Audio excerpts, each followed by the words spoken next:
ಹರೇ ಶ್ರೀನಿವಾಸ. ಎಲ್ಲರಿಗೂ ನಮಸ್ಕಾರ. ನಮ್ಮ ಸಂಸ್ಕೃತಿ ಅಂದು ಇಂದು ನಾವು ಎಡವಿದ್ದಲ್ಲಿ ಇದು ನಮ್ಮ ಇಂದಿನ ಸಂವಾದದ ಶೀರ್ಷಿಕೆ. ನಿಮಗನ್ನಿಸಬಹುದು, ಇದೇನು ಎಡವಿದ್ಯಲ್ಲಿ ಅಂದರೆ ಎಡವಿರೋದು ಖಾತ್ರಿನಾ ಅಂತ. ಹೌದು, ಎಲ್ಲಿ, ಹೇಗೆ, ಯಾವ ಸಂದರ್ಭದಲ್ಲಿ ಅನ್ನೋದು ಗೊತ್ತಾಗ್ತಾ ಇಲ್ಲ. ಎಡವಿರೋದಂತೂ ನಿಜ. ನಮ್ಮ ಜನ್ರೇಷನ್ನವರು ನಮ್ಮ ಹಿಂದಿನವರಿಂದ ತುಂಬ ಕಲ್ತ್ಕೊಂಡ್ವಿ. ಅದು ಕೆಲವನ್ನ ಕೇಳಿ ಕಲ್ತ್ಕೊಂಡ್ವಿ, ಕೆಲವನ್ನ ನೋಡಿ ಕಲ್ತ್ಕೊಂಡ್ವಿ, ಕೆಲವನ್ನ ಮಾಡಿ ಕಲ್ತ್ಕೊಂಡ್ವಿ, ಕೆಲವನ್ನ ಮೂಕವಾಗಿ ಅವರು ಅನುಸರಿಸ್ಕೊಂಡು ಬಂದರು ಅಂತ ನಾವು ಅನುಸರಿಸ್ಕೊಂಡು ಹೋದ್ವಿ. ಕೆಲವಕ್ಕೆಲ್ಲ ನಮಗೆ ಆಮೇಲೆ ಸೈಂಟಿಫಿಕ್ಕಾಗಿ ಉತ್ತರಗಳು ಸಿಕ್ಕವು, ಅನುಭವಕ್ಕೂ ಬಂದವು. ಎಲ್ಲಿ ತಪ್ಪಾಯಿತು ಅಂದರೆ ನಾವು ನಮ್ಮ ಮುಂದಿನ ಪೀಳಿಗೆಗೆ ನಾವು ಕಲ್ತಿದ್ದನ್ನು ಸರಿಯಾಗಿ ವರ್ಗಾಯಿಸಲು ಸೋತಿದ್ದು. ಅದು ಯಾಕಾಯಿತು, ಹೇಗಾಯಿತು ಅಂತ ಈಗ ಯೋಚನೆ ಮಾಡಿ ಪ್ರಯೋಜನ ಇಲ್ಲ, ಆಗಿ ಹೋಗಿದೆ. ಅದಕ್ಕೆ ಏನು ಮಾಡೋದು ಅಂತಂದರೆ, ಈಗ ಮುಂದಿನ ಪೀಳಿಗೆಯವರಿಗೆ ನಮ್ಮ ಹಿಂದಿನ ಸಂಪ್ರದಾಯಗಳ ಬಗ್ಗೆ, ಸಂಸ್ಕೃತಿ ಬಗ್ಗೆ ತಿಳಿ ಹೇಳೋಣ, ಅದನ್ನ ಉಳಿಸ್ಕೊಳ್ಳೋದು ಬೆಳೆಸ್ಕೊಳ್ಳೋದು ಹೇಗೆ ಅಂತ ತಿಳಿಸೋಣ ಅಂತ ನೋಡಿದರೆ ಅವ್ರಿಗೆ ಯಾರಿಗೂ ಈಗ ಕೇಳೋ ಹಂಬಲನೂ ಇಲ್ಲ, ಆಸಕ್ತಿಯೂ ಇಲ್ಲ. ಇದಕ್ಕೇನು ಮಾಡೋದು ಸರಿ ಅವರೇ?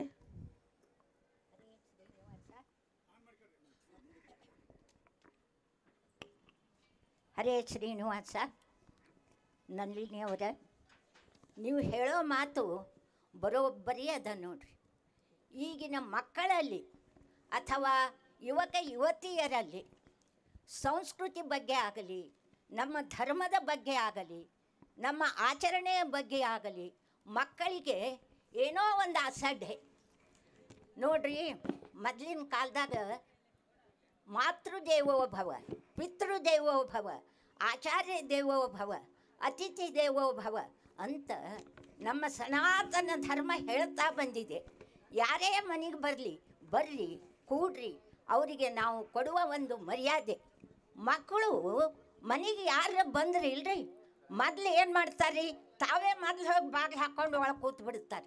ಇಂಥ ಒಂದು ಪರಿಸ್ಥಿತಿ ಈಗ ನಮ್ಮಲ್ಲಿ ಬಂದ್ಬಿಟ್ಟದ. ಅಲ್ಲ, ಈಗಿನ ಮಕ್ಕಳಿಗೆ ನೋಡ್ರಪ್ಪ, ಗುರುಗಳ ಬಳಿ ಶಿಕ್ಷಣ ಕಲಿಬೇಕು, ಕಾಲೇಜ್ದಾಗ ಗುರುಗಳಿಗೆ ಮರ್ಯಾದೆ ಕೊಡಬೇಕು ಅಂತ ಎಷ್ಟು ಹೇಳ್ತೀವಲ್ಲ, ಮಕ್ಕಳು ಇದಕ್ಕೆ ಉತ್ತರ ಏನು ಕೊಡ್ತಾರೆ? ಅಯ್ಯ, ಅವರಿಗೆ ಸಂಬಳ ಕೊಡ್ತೀವಿ, ನಮಗೆ ಶಿಕ್ಷಣ ಹೇಳ್ತಾರೆ. ಇದೇನು ಹೇಳ್ತಿದ್ದಿ? ಹಿಂಗೆ ಒಂದು ನಾವು ಹೇಳಿದ್ದಕ್ಕೆಲ್ಲ ಅಸಡ್ಡೆ ಮಾತುಗಳು. ಈ ಒಂದು ಮಾತು ಈ ಮಕ್ಕಳ ಚರ್ಯೆ ನೋಡಿ ಭಾಳ ವಿಚಿತ್ರ ಅನಿಸ್ಬಿಟ್ಟದ. ಶಾಂತ, ಇದಕ್ಕೆ ಯಾಕೆ ಹಿಂಗಾಗಿರ್ಬೇಕಂತೀರಿ? ಇದು ಯಾಕೆ ಅಂದರೆ, ಈಗೆಲ್ಲ ಸಣ್ಣ ಸಣ್ಣ ಸಂಸಾರಗಳು, ಬರೀ ಗಂಡ ಹೆಂಡತಿ ಒಂದೋ ಎರಡೋ ಮಕ್ಕಳಿರ್ತಾರೆ. ಅದೂ ಹೆಚ್ಚಿನ ಮನೆಯಲ್ಲಿ ಇಬ್ಬರು ತಾಯಿ ತಂದೆ ಇಬ್ಬರು ಕೆಲಸಕ್ಕೆ ಹೋಗೋರು ಇರ್ತಾರೆ. ಮತ್ತು ಮಕ್ಕಳು ಅಪರೂಪ ಅಲ್ಲ, ಒಂದೋ ಎರಡೋ ಇರುತ್ತೆ. ಆ ಸಣ್ಣವರು ಅವ್ರಿಗೆ ಯಾಕೆ ನಾವು ಬಲವಂತ ಮಾಡಿಲ್ಲ ಹೇಳ್ಕೊಡ್ಬೇಕು ಅಂತ ಬಿಟ್ಬಿಡ್ತೀವಿ ನಾವು. ಅವರು ಹೇಗೆ ಮಾಡಿದ್ರೆ ಹಾಗೆ, ಅವು ನಾವು ಮಾಡಿದ್ದೇ ಸರಿ ಅಂದ್ಕೊಂಡು ಅವ್ರು ತಪ್ಪು ಮಾಡಿದ್ರೂ ತಿದ್ದಿದಲ್ಲೇ ಬಿಡೋದ್ರಿಂದ ಇನ್ನೊಂದು ಅವ್ರಿಗೆ ನಾವು ದುಡ್ಡಿನ ಬೆಲೆನೇ ಗೊತ್ತಾಗದೇ ಇದ್ದಂಗೆ ಮಾಡಿಬಿಟ್ಟಿದ್ವಿ. ಅವರು ಕೇಳಿದ್ದೆಲ್ಲ ಕೊಡಿಸೋದು. ಕೆಲವು ಸಂದರ್ಭದಲ್ಲಂತೂ ಅವ್ರು ಕೇಳೋಕ್ಕಿಂತ ಮುಂಚೆನೇ ಅವರ ಅವಶ್ಯಕತೆಗಳನ್ನ ಪೂರೈಸ್ಬಿಟ್ಟಿರ್ತೀವಿ. ಹಾಗಾಗಿ ಅವರಿಗೆ ದುಡ್ಡಿನ ಬೆಲೆ ಗೊತ್ತಿರಲ್ಲ. ನಾವು ಪಟ್ಟ ಕಷ್ಟ ಬೇರೆ ಮಕ್ಕಳು ನಮ್ಮ ಮಕ್ಕಳು ಪಡೋದು ಬೇಡ ಅಂಥೇಳಿ ತಾವು ಗೌರ್ಮೆಂಟ್ ಸ್ಕೂಲಲ್ಲಿ ಓದಿದ್ರೂ ಮಕ್ಕಳನ್ನ ದೊಡ್ಡದಾದ ಒಂದು ಪ್ರೈವೇಟ್ ಸ್ಕೂಲಲ್ಲಿ ತಮಗೆ ಆದಾಯ ಅಷ್ಟು ಇಲ್ಲದೆ ಹೋದ್ರೂ ಲೋನ್ ಮಾಡಿ ಡೊನೇಷನ್ ಕೊಟ್ಟು ಸೇರಿಸಿ ಓದಿಸೋವಂಥ ಪೇರೆಂಟ್ಸ್ ಇರ್ತಾರೆ. ತಾವು ನಡ್ಕೊಂಡು ಓಡಾಡ್ತಿರಲಿ, ಬಸ್ಸಲ್ಲಿ ಓಡಾಡ್ತಿರಲಿ, ಮಕ್ಕಳಿಗೆ ಒಂದು ಕಾರೋ ವ್ಯಾನೋ ವ್ಯವಸ್ಥೆ ಮಾಡಿ ಓಡಾಡೋ ಹಾಗೆ ಮಾಡಿರ್ತಾರೆ. ಸೊ ಈ ರೀತಿ ಅವಕ್ಕೆ ದುಡ್ಡಿನ ಬೆಲೆನೇ ಗೊತ್ತಿಲ್ಲದೆ ಅವ್ರು ಏನು ಮಾಡಿದ್ರು ಅದೇ ಸರಿ ಅಂದ್ಕೊಂಡು ನಾವು ಬೆಳೆಸ್ತಿರೋದ್ರಿಂದ ಈ ಥರ ಆಗ್ತಿದೆ ಅನ್ಕೋತೀನಿ. ಹೌದವು, ನೀವು ಹೇಳ್ತಿರೋದು 100% ಕರೆಕ್ಟ್ ಇದೆ ಆಂಟಿ. ಆದರೆ ಏನು ಗೊತ್ತಾ, ಇವಾಗ ಗಂಡ ಹೆಂಡತಿ ಇಬ್ಬರೂ ಸಂಪಾದನೆ ಮಾಡ್ತಿರ್ತಾರೆ, ಬೇಕಾದಷ್ಟು ದುಡ್ಡಿರುತ್ತೆ, ಒಂದೋ ಎರಡೋ ಮಕ್ಕಳಿರ್ತಾರೆ. ನಮ್ಮ ಮಕ್ಕಳು ರಾಜ್ಕುಮಾರ್ ಥರ ಬೆಳೀಲಿ ಅಂತ ಒಂದು ಆಸೆ ಇರುತ್ತೆ. ಆದ್ದರಿಂದ ಅನುಕೂಲಗಳು ಕೊಡಲೇಬಾರ್ದು ಅಂತ ಹೇಳೋಕ್ಕಾಗೋದಿಲ್ಲ. ಆದರೆ ಅನುಕೂಲಗಳು ಕೊಡೋದ್ರ ಜೊತೆ ಕೆಲವು ಮೂಲಭೂತ ಮೌಲ್ಯಗಳನ್ನು ನಮ್ಮ ಮಕ್ಕಳಲ್ಲಿ ನಾವು ಹೇಳ್ಕೊಡ್ಲೇಬೇಕಾಗತ್ತೆ ತಂದೆ ತಾಯಿಯಾಗಿ.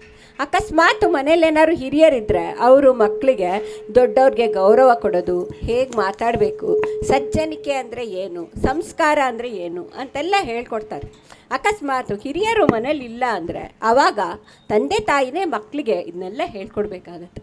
ನಾವು ಗಿಣಿ ಕತೆ ಕೇಳಿದ್ದೀವಲ್ವಾ, ಕಟ್ಕನ್ ಮನೆ ಗಿಣಿ ಏನನ್ನತ್ತೆ, ಕೊಲ್ಲು ಹೊಡಿ ಬಡಿ ಅನ್ನತ್ತೆ. ಆದರೆ ಒಳ್ಳೆಯವ್ರ ಮನೆ ಗಿಣಿ ಏನನ್ನತ್ತೆ, ಬನ್ನಿ ಕೂತ್ಕೊಳ್ಳಿ, ಆಯಾಸ ಆಗಿದೆಯಾ, ಬಾಯರ್ಕೆನ, ನೀರು ಕೊಡ್ಲಾ ಅಂತ ಕೇಳುತ್ತೆ. ಹಾಗಾಗಿ ನಮ್ಮ ಮಕ್ಕಳು ಹೆಂಗಿರಲಿ ಅಂತ ನಮಗೆ ಆಸೆ ಇದೆಯೋ ನಾವು ಅದೇ ಥರ ರೂಢಿಸ್ಕೋಬೇಕಾಗತ್ತೆ. ನಮ್ಮನ್ನು ನೋಡಿ ನಮ್ಮ ಮಕ್ಕಳು ಅದೇ ಥರ ಆಗ್ತಾರೆ ಅನ್ನೋದರಲ್ಲಿ ಸಂಶಯನೇ ಇಲ್ಲ ಅಂತ ಅನಿಸುತ್ತೆ. ಅದೇನೋ ನಿಜ ರೂಪ. We are the products of our environment ಅಂತ ಹೇಳ್ತಾರಲ್ಲ, ಹಾಗೆ ವಾತಾವರಣ ನಮ್ಮ ಮಕ್ಕಳ ಮೇಲೆ ಭಾರಿ ಪ್ರಭಾವ ಬೀರುತ್ತೆ. ಅದೇನೋ ನಿಜ. ಹೌದು, ಇದು ಸರಿ. ಮತ್ತು ಇವನ್ನೆಲ್ಲ ಯಾವ ಯೂನಿವರ್ಸಿಟಿ ಸಿಲೆಬಸ್ಸಲ್ಲೂ ಪ್ರಿಸ್ಕ್ರೈಬ್ ಮಾಡಿರಲ್ಲ. ಏನಿದ್ರೂ ಪ್ರಾಕ್ಟಿಕಲ್ಲಾಗಿ ಡೆಮಾನ್ಸ್ಟ್ರೇಷನಿಂದನೇ ಕಲಿಬೇಕಾಗತ್ತೆ ಮಕ್ಕಳು. ಅಂದರೆ ತಂದೆ ತಾಯಿಗಳ ಬಗ್ಗೆ ಗೌರವ, ಗುರು ಹಿರಿಯರನ್ನ ಕಂಡ್ರೆ ಗೌರವ ಕೊಡೋದು, ಅಷ್ಟೇ ಯಾಕೆ ಅತಿಥಿ ಸತ್ಕಾರ, ಇವೆಲ್ಲ ನಾವು ಮಾಡಿದ್ರೆ ತಾನೇ ನಮ್ಮ ಮಕ್ಕಳು ಮಾಡೋಕ್ಕೆ ಸಾಧ್ಯ. ಯಾಕಂದರೆ ನೋಡಿ ಕಲಿ ಮಾಡಿ ತಿಳಿ ಅಂತ ಹೇಳ್ತಾರೆ. ಮನೆಗೆ ಯಾರು ಹಿರಿಯರು ಬಂದಾಗ ನಾವು ಅವ್ರಿಗೆ ನಮಸ್ಕಾರ ಮಾಡಿದ್ರೆ ತಕ್ಷಣ ಮಕ್ಕಳು ಬಂದು ನಮಸ್ಕಾರ ಮಾಡ್ತಾರೆ. ಅಂದರೆ ನಾವು ಹೇಳೋ ಗೋಜಿರಲ್ಲ, ನಾವು ನಮಸ್ಕಾರ ಮಾಡಿದ್ರೆ ಅವರೇ ಬಂದು ಮಾಡಿಬಿಡ್ತಾರೆ. ಅದಕ್ಕೇ ಹೇಳೋದು ಸಂಸ್ಕಾರದ ಆಚರಣೆನೇ ಸಂಸ್ಕಾರದ ಕಲಿಕಾ ಮಾರ್ಗ ಅಂತ ಹೇಳ್ತಾರೆ. ಅಲ್ಲ ಸಂಧ್ಯಾ, ನೀನು ಅತಿಥಿ ಸತ್ಕಾರ ಅಂತ ಹೇಳ್ತಿದ್ದಿ. ಈಗ ಅದನ್ನು ನೋಡೋದಾದ್ರೆ ನಾವು ಎಲ್ಲಿಂದ ನೋಡ್ತೀವಿ? ಅತಿಥಿಗಳು ಬರೋದಾದ್ರೆ ಯಾರು ಬರ್ತಾರೆ ಈಗ ಮನೆಗೆ? ಎಲ್ಲೋ ನಿಮ್ಮಂಥ ಮನೆಗಳು, ಕೆಲವು ಮನೆಗಳಲ್ಲಿ ಅತಿಥಿಗಳು ಬರ್ತಾರೆ ಅನ್ನೋದು ನೋಡ್ತೀವಿ. ಈಗ ಹಿಂದಾದರೆ ನಾವು ಮಕ್ಕಳಿಗೆ ಒಂದು 5 ವರ್ಷದ ತನಕ ಒಂದು ಹುಟ್ಟದ ಹಬ್ಬ ಅದು ಇದು ಅಂತ ಮಾಡ್ತಾಯಿದ್ವಿ. ಇವ್ರನ್ನೆಲ್ಲ ಕರಿತಾ ಇದ್ವಿ. ಮನೆಯಲ್ಲಿ ಒಂದು ವಿಶೇಷ ಪೂಜೆ ಅಂತ ಮಾಡ್ತಾಯಿದ್ವಿ. ಹುಟ್ಟದ ಹಬ್ಬಕ್ಕೆ ಒಂದು ಏನೋ ಮಕ್ಕಳ ಹೆಸರಿನಲ್ಲಿ ಒಂದು ದೀಪ ಹಚ್ಚಿಡೋದು, ಆ ಮಕ್ಕಳು ಬೆಳಕು ಹಿಂಗೆ ಬೆಳಗಲಿ ಅವರು ಬಾಳು ಅಂತ ಹೇಳಿ ಕೇಳ್ಕೊತಿದ್ವಿ. ದೇವಸ್ಥಾನಕ್ಕೆ ಕರ್ಕೊಂಡು ಹೋಗ್ತಾ ಇದ್ವಿ. ಹಾಗೆಯೇ ಇವರು ಅಕ್ಕಪಕ್ಕದವ್ರನ್ನ ಕರೆದು ಒಂದು ಆರತಿ ಅದು ಮಾಡಿ ಅವ್ರಿಗೆ ಆಶೀರ್ವಾದ ಮಾಡಿಸ್ತಿದ್ವಿ ಮಕ್ಕಳಿಗೆ. ಆದರೆ ಈಗ ಅದೆಲ್ಲ ನೋಡ್ತಾನೆ ಇಲ್ಲ. ಆಮೇಲೆ ಹಬ್ಬಗಳಲ್ಲಾಗಲಿ, ಯುಗಾದಿ ಹಬ್ಬ, ದೀಪಾವಳಿ ಹಬ್ಬ ಅಂತೆಲ್ಲ ಆರತಿ ಅನ್ನೋದು ಇತ್ತು ಅವಾಗೆಲ್ಲ. ಹಬ್ಬದಲ್ಲಿ, ದೀಪಾವಳಿ ಹಬ್ಬದಲ್ಲಿ ಮನೆಗೆ ಹೋಗಿ ಆರತಿ ಮಾಡಿಸ್ಕೊಂಬರ್ತಾ ಇದ್ವಿ, ಹೀಗಿತ್ತು. ಮತ್ತು ಈಗ ಇದು ಸಂಕ್ರಾಂತಿ ಒಳಗೆ ಅವಾಗೆಲ್ಲ ಮಕ್ಕಳನ್ನು ಕರೆದು ಹಣ್ಣೆರಿಯೋದು ಅಂತ ಮಾಡ್ತಿದ್ವಿ. ಮಾಡಿ ಎಲ್ಲ ಆರತಿ ಮಾಡೋದು, ಎಲ್ಲ ಅಕ್ಕಪಕ್ಕದ ಮನೆ ಮಕ್ಕಳನ್ನೆಲ್ಲ ಕರಿತಿದ್ವಿ, ಹೀಗೆಲ್ಲ ಇತ್ತು. ಆದರೆ ಈಗ ಹುಟ್ಟದಬ್ಬ ಅಂದರೆ ಏನು? ಅದೊಂದೆಲ್ಲೋ ಅಂಗಡಿಯಿಂದ ಕೇಕ್ ತರೋದು, ಅದ್ರ ಮೇಲೆ ಒಂದು ದೀಪ, ಒಂದು ಮೊಂಬತ್ತಿ ಹಚ್ಚಿಡೋದು, ಉಫ್ ಅಂತ ಆರಿಸೋದು. ಯಾವತ್ತು ನಾವು ಮಕ್ಕಳ ಜೀವನ ಬೆಳಗಲಿ ಅಂತ ನಾವು ದೀಪ ಹಚ್ಚಬೇಕೋ ಅಂಥ ದಿನ ಕತ್ಲು ಮಾಡ್ತಾಯಿದ್ವಿ. ನಿಂತದ್ದಿರ್ಬೇಕಾದ್ರೆ ಅದು ಮಕ್ಕಳು ಇಷ್ಟು ಮಾಡ್ತಾರೆ. ಇನ್ನು ಮನೆಯಲ್ಲೇ ಆದರೆ ಈ ಕಾರ್ಯಕ್ರಮ ಪರವಾಗಿಲ್ಲ. ಇನ್ನು ಬರ್ತ್ಡೇ ಪಾರ್ಟಿ ಅಂತ ಹೇಳ್ಬಿಟ್ಟು ಎಲ್ಲೋ ಹೋಟ್ಲಲ್ಲಿ, ಪಾರ್ಕ್ಗಳಲ್ಲಿ ನಡೆಯುವಂಥ ದಿನಗಳನ್ನು ನೋಡ್ತಾ ಇದ್ವಿ. ಅದಕ್ಕೇನಂತೀರಿ ನೀವು? ನಿಜ ಗೀತಾ ಅವರೇ, ಈಗ ಹುಟ್ಟಿದ ಹಬ್ಬ ಅನ್ನೋ ಪದ ಕೇಳೋದೇ ಇಲ್ಲ ನಾವು. ಬರ್ತ್ಡೇ ಪಾರ್ಟಿ ಅಂತಲೇ ಅನ್ನೋದು. ತಮಸೋಮ ಜ್ಯೋತಿರ್ಗಮಯ ಅಂತ ಭಾಳ ನಮ್ಮನ್ನು ಕತ್ತಲಿನಿಂದ ಬೆಳಕಿನೆಡೆಗೆ ಕರ್ಕೊಂಡು ಹೋಗುವಂಥ ದೇವ್ರನ್ನ ಕೇಳ್ಕೊಳ್ಳೋಂಥ ದೀಪ ಹಚ್ಚೋದ್ರ ಬದಲು ದೀಪ ಆರಿಸ್ತೀವಿ. ಅದು ಸ್ವಲ್ಪನೂ ಸರಿ ಇಲ್ಲ. ಆದರೆ ಈಗ ಮಕ್ಕಳಿಗೆ ಫ್ರೆಂಡ್ಸ್ ಅಂದರೆ ಎಲ್ಲಕ್ಕೂ ಫ್ರೆಂಡ್ಸ್ ಬಂದುಬಿಡ್ಬೇಕಷ್ಟೇ. ನಮ್ಮ ನೆಂಟರು ಎಷ್ಟರು ಯಾರು ಬರಲಿ ಬಿಡಲಿ ಅದು ಅವರಿಗೆ ಲೆಕ್ಕಕ್ಕಿಲ್ಲ. ಒಂದು ಬರ್ತ್ಡೇ ಪಾರ್ಟಿ ಅಂತ ಇರಲಿ. ಮದುವೆಗಳು ಇವಾಗ ಹಿಂದಿನ ಕಾಲದಲ್ಲಿ 8 ದಿನ ಮದುವೆ ಮಾಡೋರು. ಚಪ್ಪರದ ಶಾಸ್ತ್ರದಿಂದ ಶುರು, ಒಂದೊಂದು ದಿವಸಕ್ಕೆ ಒಂದೊಂದು ಶಾಸ್ತ್ರ ಇರ್ತಿತ್ತು, ಚೆನ್ನಾಗಿ ನಡೀತಿತ್ತು. ಈಗಲೂ ಮಾಡ್ತಾರೆ 8 ದಿವಸನೇ. ಆದರೆ ಏನು, ಒಂದೊಂದಕ್ಕೆ ಒಂದೊಂದು ಹೆಸರು ಇಟ್ಟಿರ್ತಾರೆ. ಒಂದಿನ ಮೆಹಂದಿ ಅಂತೆ, ಒಂದಿನ ಸಂಗೀತ ಅಂತೆ, ಒಂದಿನ ಬ್ಯಾಚಲರ್ಸ್ ಪಾರ್ಟಿ ಅಂತೆ. ಇದು ಸಾಲದಂಥ ಪ್ರೀ ವೆಡ್ಡಿಂಗ್ ಶೂಟಿಂಗ್ ಬೇರೆ, ಅದನ್ನು ಮದುವೆ ದಿವಸ ಡಿಸ್ಪ್ಲೇ ಮಾಡ್ತಾರೆ. ಅದನ್ನು ಆ ಜಾಗನ ಸೆಲೆಕ್ಟ್ ಮಾಡೋದು ಆ ಹುಡುಗರ ಫ್ರೆಂಡ್ಸ್ಗಳೇ. ಈ ಜಾಗದಲ್ಲಿ ಸೀನರಿ ಚೆನ್ನಾಗಿದೆ, ಅಲ್ಲಿ ಹೋಗ್ರಿ ಇಲ್ಲಿ ಹೋಗ್ರಿ ಅಂತ ಲಕ್ಷಾಂತರ ರೂಪಾಯಿ ಖರ್ಚು. ಎಲ್ಲದಕ್ಕೂ ಬರೀ ಫ್ರೆಂಡ್ಸು. ಯಾವ ನೆಂಟರು ಬೇಡ, ಇಷ್ಟರು ಬೇಡ. ಇದು ಅಲ್ಲದೇನೆ ನಳಿನಿ ಅವರ ಈಗ ಶಾಸ್ತ್ರೋಕ್ತಮ ಶಬ್ದನೇ ಇಲ್ಲ ನೋಡ್ರಿ. ಯಾಕಂತ ಕೇಳ್ರಿ, ಮಕ್ಕಳು ಫ್ರೆಂಡ್ಸ್ ಸಲುವಾಗಿ ನಮ್ಮ ಮೊಮ್ಮಗ ಏನು ಮಾಡಿದ್ದ ಗೊತ್ತೇನ್ರಿ? ನಮ್ಮ ಮೊಮ್ಮಗ ಜೋರ್ದಾರ್ ಡ್ರೆಸ್ ಹೊಲಿಸಿದ್ದ. ನಾಂದೆ ಯಾಕೋ ಇಷ್ಟು ಜೋರ್ದಾರ್ ಡ್ರೆಸ್ಸು ಅಂತ ಕೇಳಿದರೆ ಮೊಮ್ಮಗ ಏನು ಉತ್ತರ ಕೊಡಬೇಕು? ಅಜ್ಜಿ ಸುಮ್ಮನೆ ಕೊಡು, ನಮ್ಮ ಫ್ರೆಂಡಿನ ಮನೆ ಲಗ್ನ, ನಾ ಸ್ಟೇಜ್ ಮೇಲೆ ಕುಣಿಬೇಕಂದ. ಇದು ಎಂಥ ಶಾಸ್ತ್ರ ರೀ? ಈಗ ಶಾಸ್ತ್ರ ಮಾಡ್ಲಿಕ್ಕೆ ಹೋದ್ವಿ ಇಲ್ಲೋ, ಲಘು ಮುಗಿಸ್ರಿ ಪಾರ್ಟಿ ಬರ್ತದ ಅಂತ ಮಂದಿದ್ರಿ. ಮೊದಲಿನ ಕಾಲದಾಗ ಶಾಂತ ಲಗ್ನ ಅಂದ್ರೆ ಏನು ಸಂಭ್ರಮ ರೀ ಅದು. 8 ದಿವಸ ಲಗ್ನ. ನಾವು ನಮ್ಮ ಬಳಗದಾಗ ಯಾರದೇ ಲಗ್ನ ಆಗಲಿ ನಮ್ಮ ಮಕ್ಕಳನ್ನ ಕರ್ಕೊಂಡು ಅವ್ರ ಲಗ್ನಕ್ಕೆ ಹೋಗೋದು. ಲಗ್ನಕ್ಕೆ ಹೋಗಿ ಏನು ಮಾಡೋದು? ಅವ್ರ ಕೆಲಸದಾಗ ನಾವು ಸಹಾಯ ಮಾಡೋದು. ಈಗ ನಂಗೆ ಈ ಪುಡ್ಕ ಬರ್ತಾವೆ ನೋಡ್ರಿ ಕಾಂಟ್ರಾಕ್ಟು, ಅವಾಗ ಗೊತ್ತಿಲ್ಲ ನೋಡ್ರಿ. ನಾವೇ ಎಲ್ಲರೂ ಕೂಡದ ಗುಂಡಕ್ಕೆ ಒಂದು ದಿವ್ಸ ಚಕ್ಲಿ ಮಾಡೋದು, ಒಂದು ದಿವ್ಸ ಗಿಲ್ಗಂಜಿ ಮಾಡೋದು, ಒಂದು ದಿವ್ಸ ಉಂಡೆ ಮಾಡೋದು, ಎಲ್ಲ ಫಳಾರ ಮನ್ಯಾಗೆ ಮಾಡೋದ್ರಿ. ಫಳಾರ ಆದಿಂದ ಹಾಗೆ ಮಾಡ್ತಿದ್ದಿಲ್ರಿ. ನಾವೆಲ್ಲರೂ ಮಾತಾಡ್ಕೆ ಕೂತು ಊಟ್ನಿ ಹಾಡುಗಳು.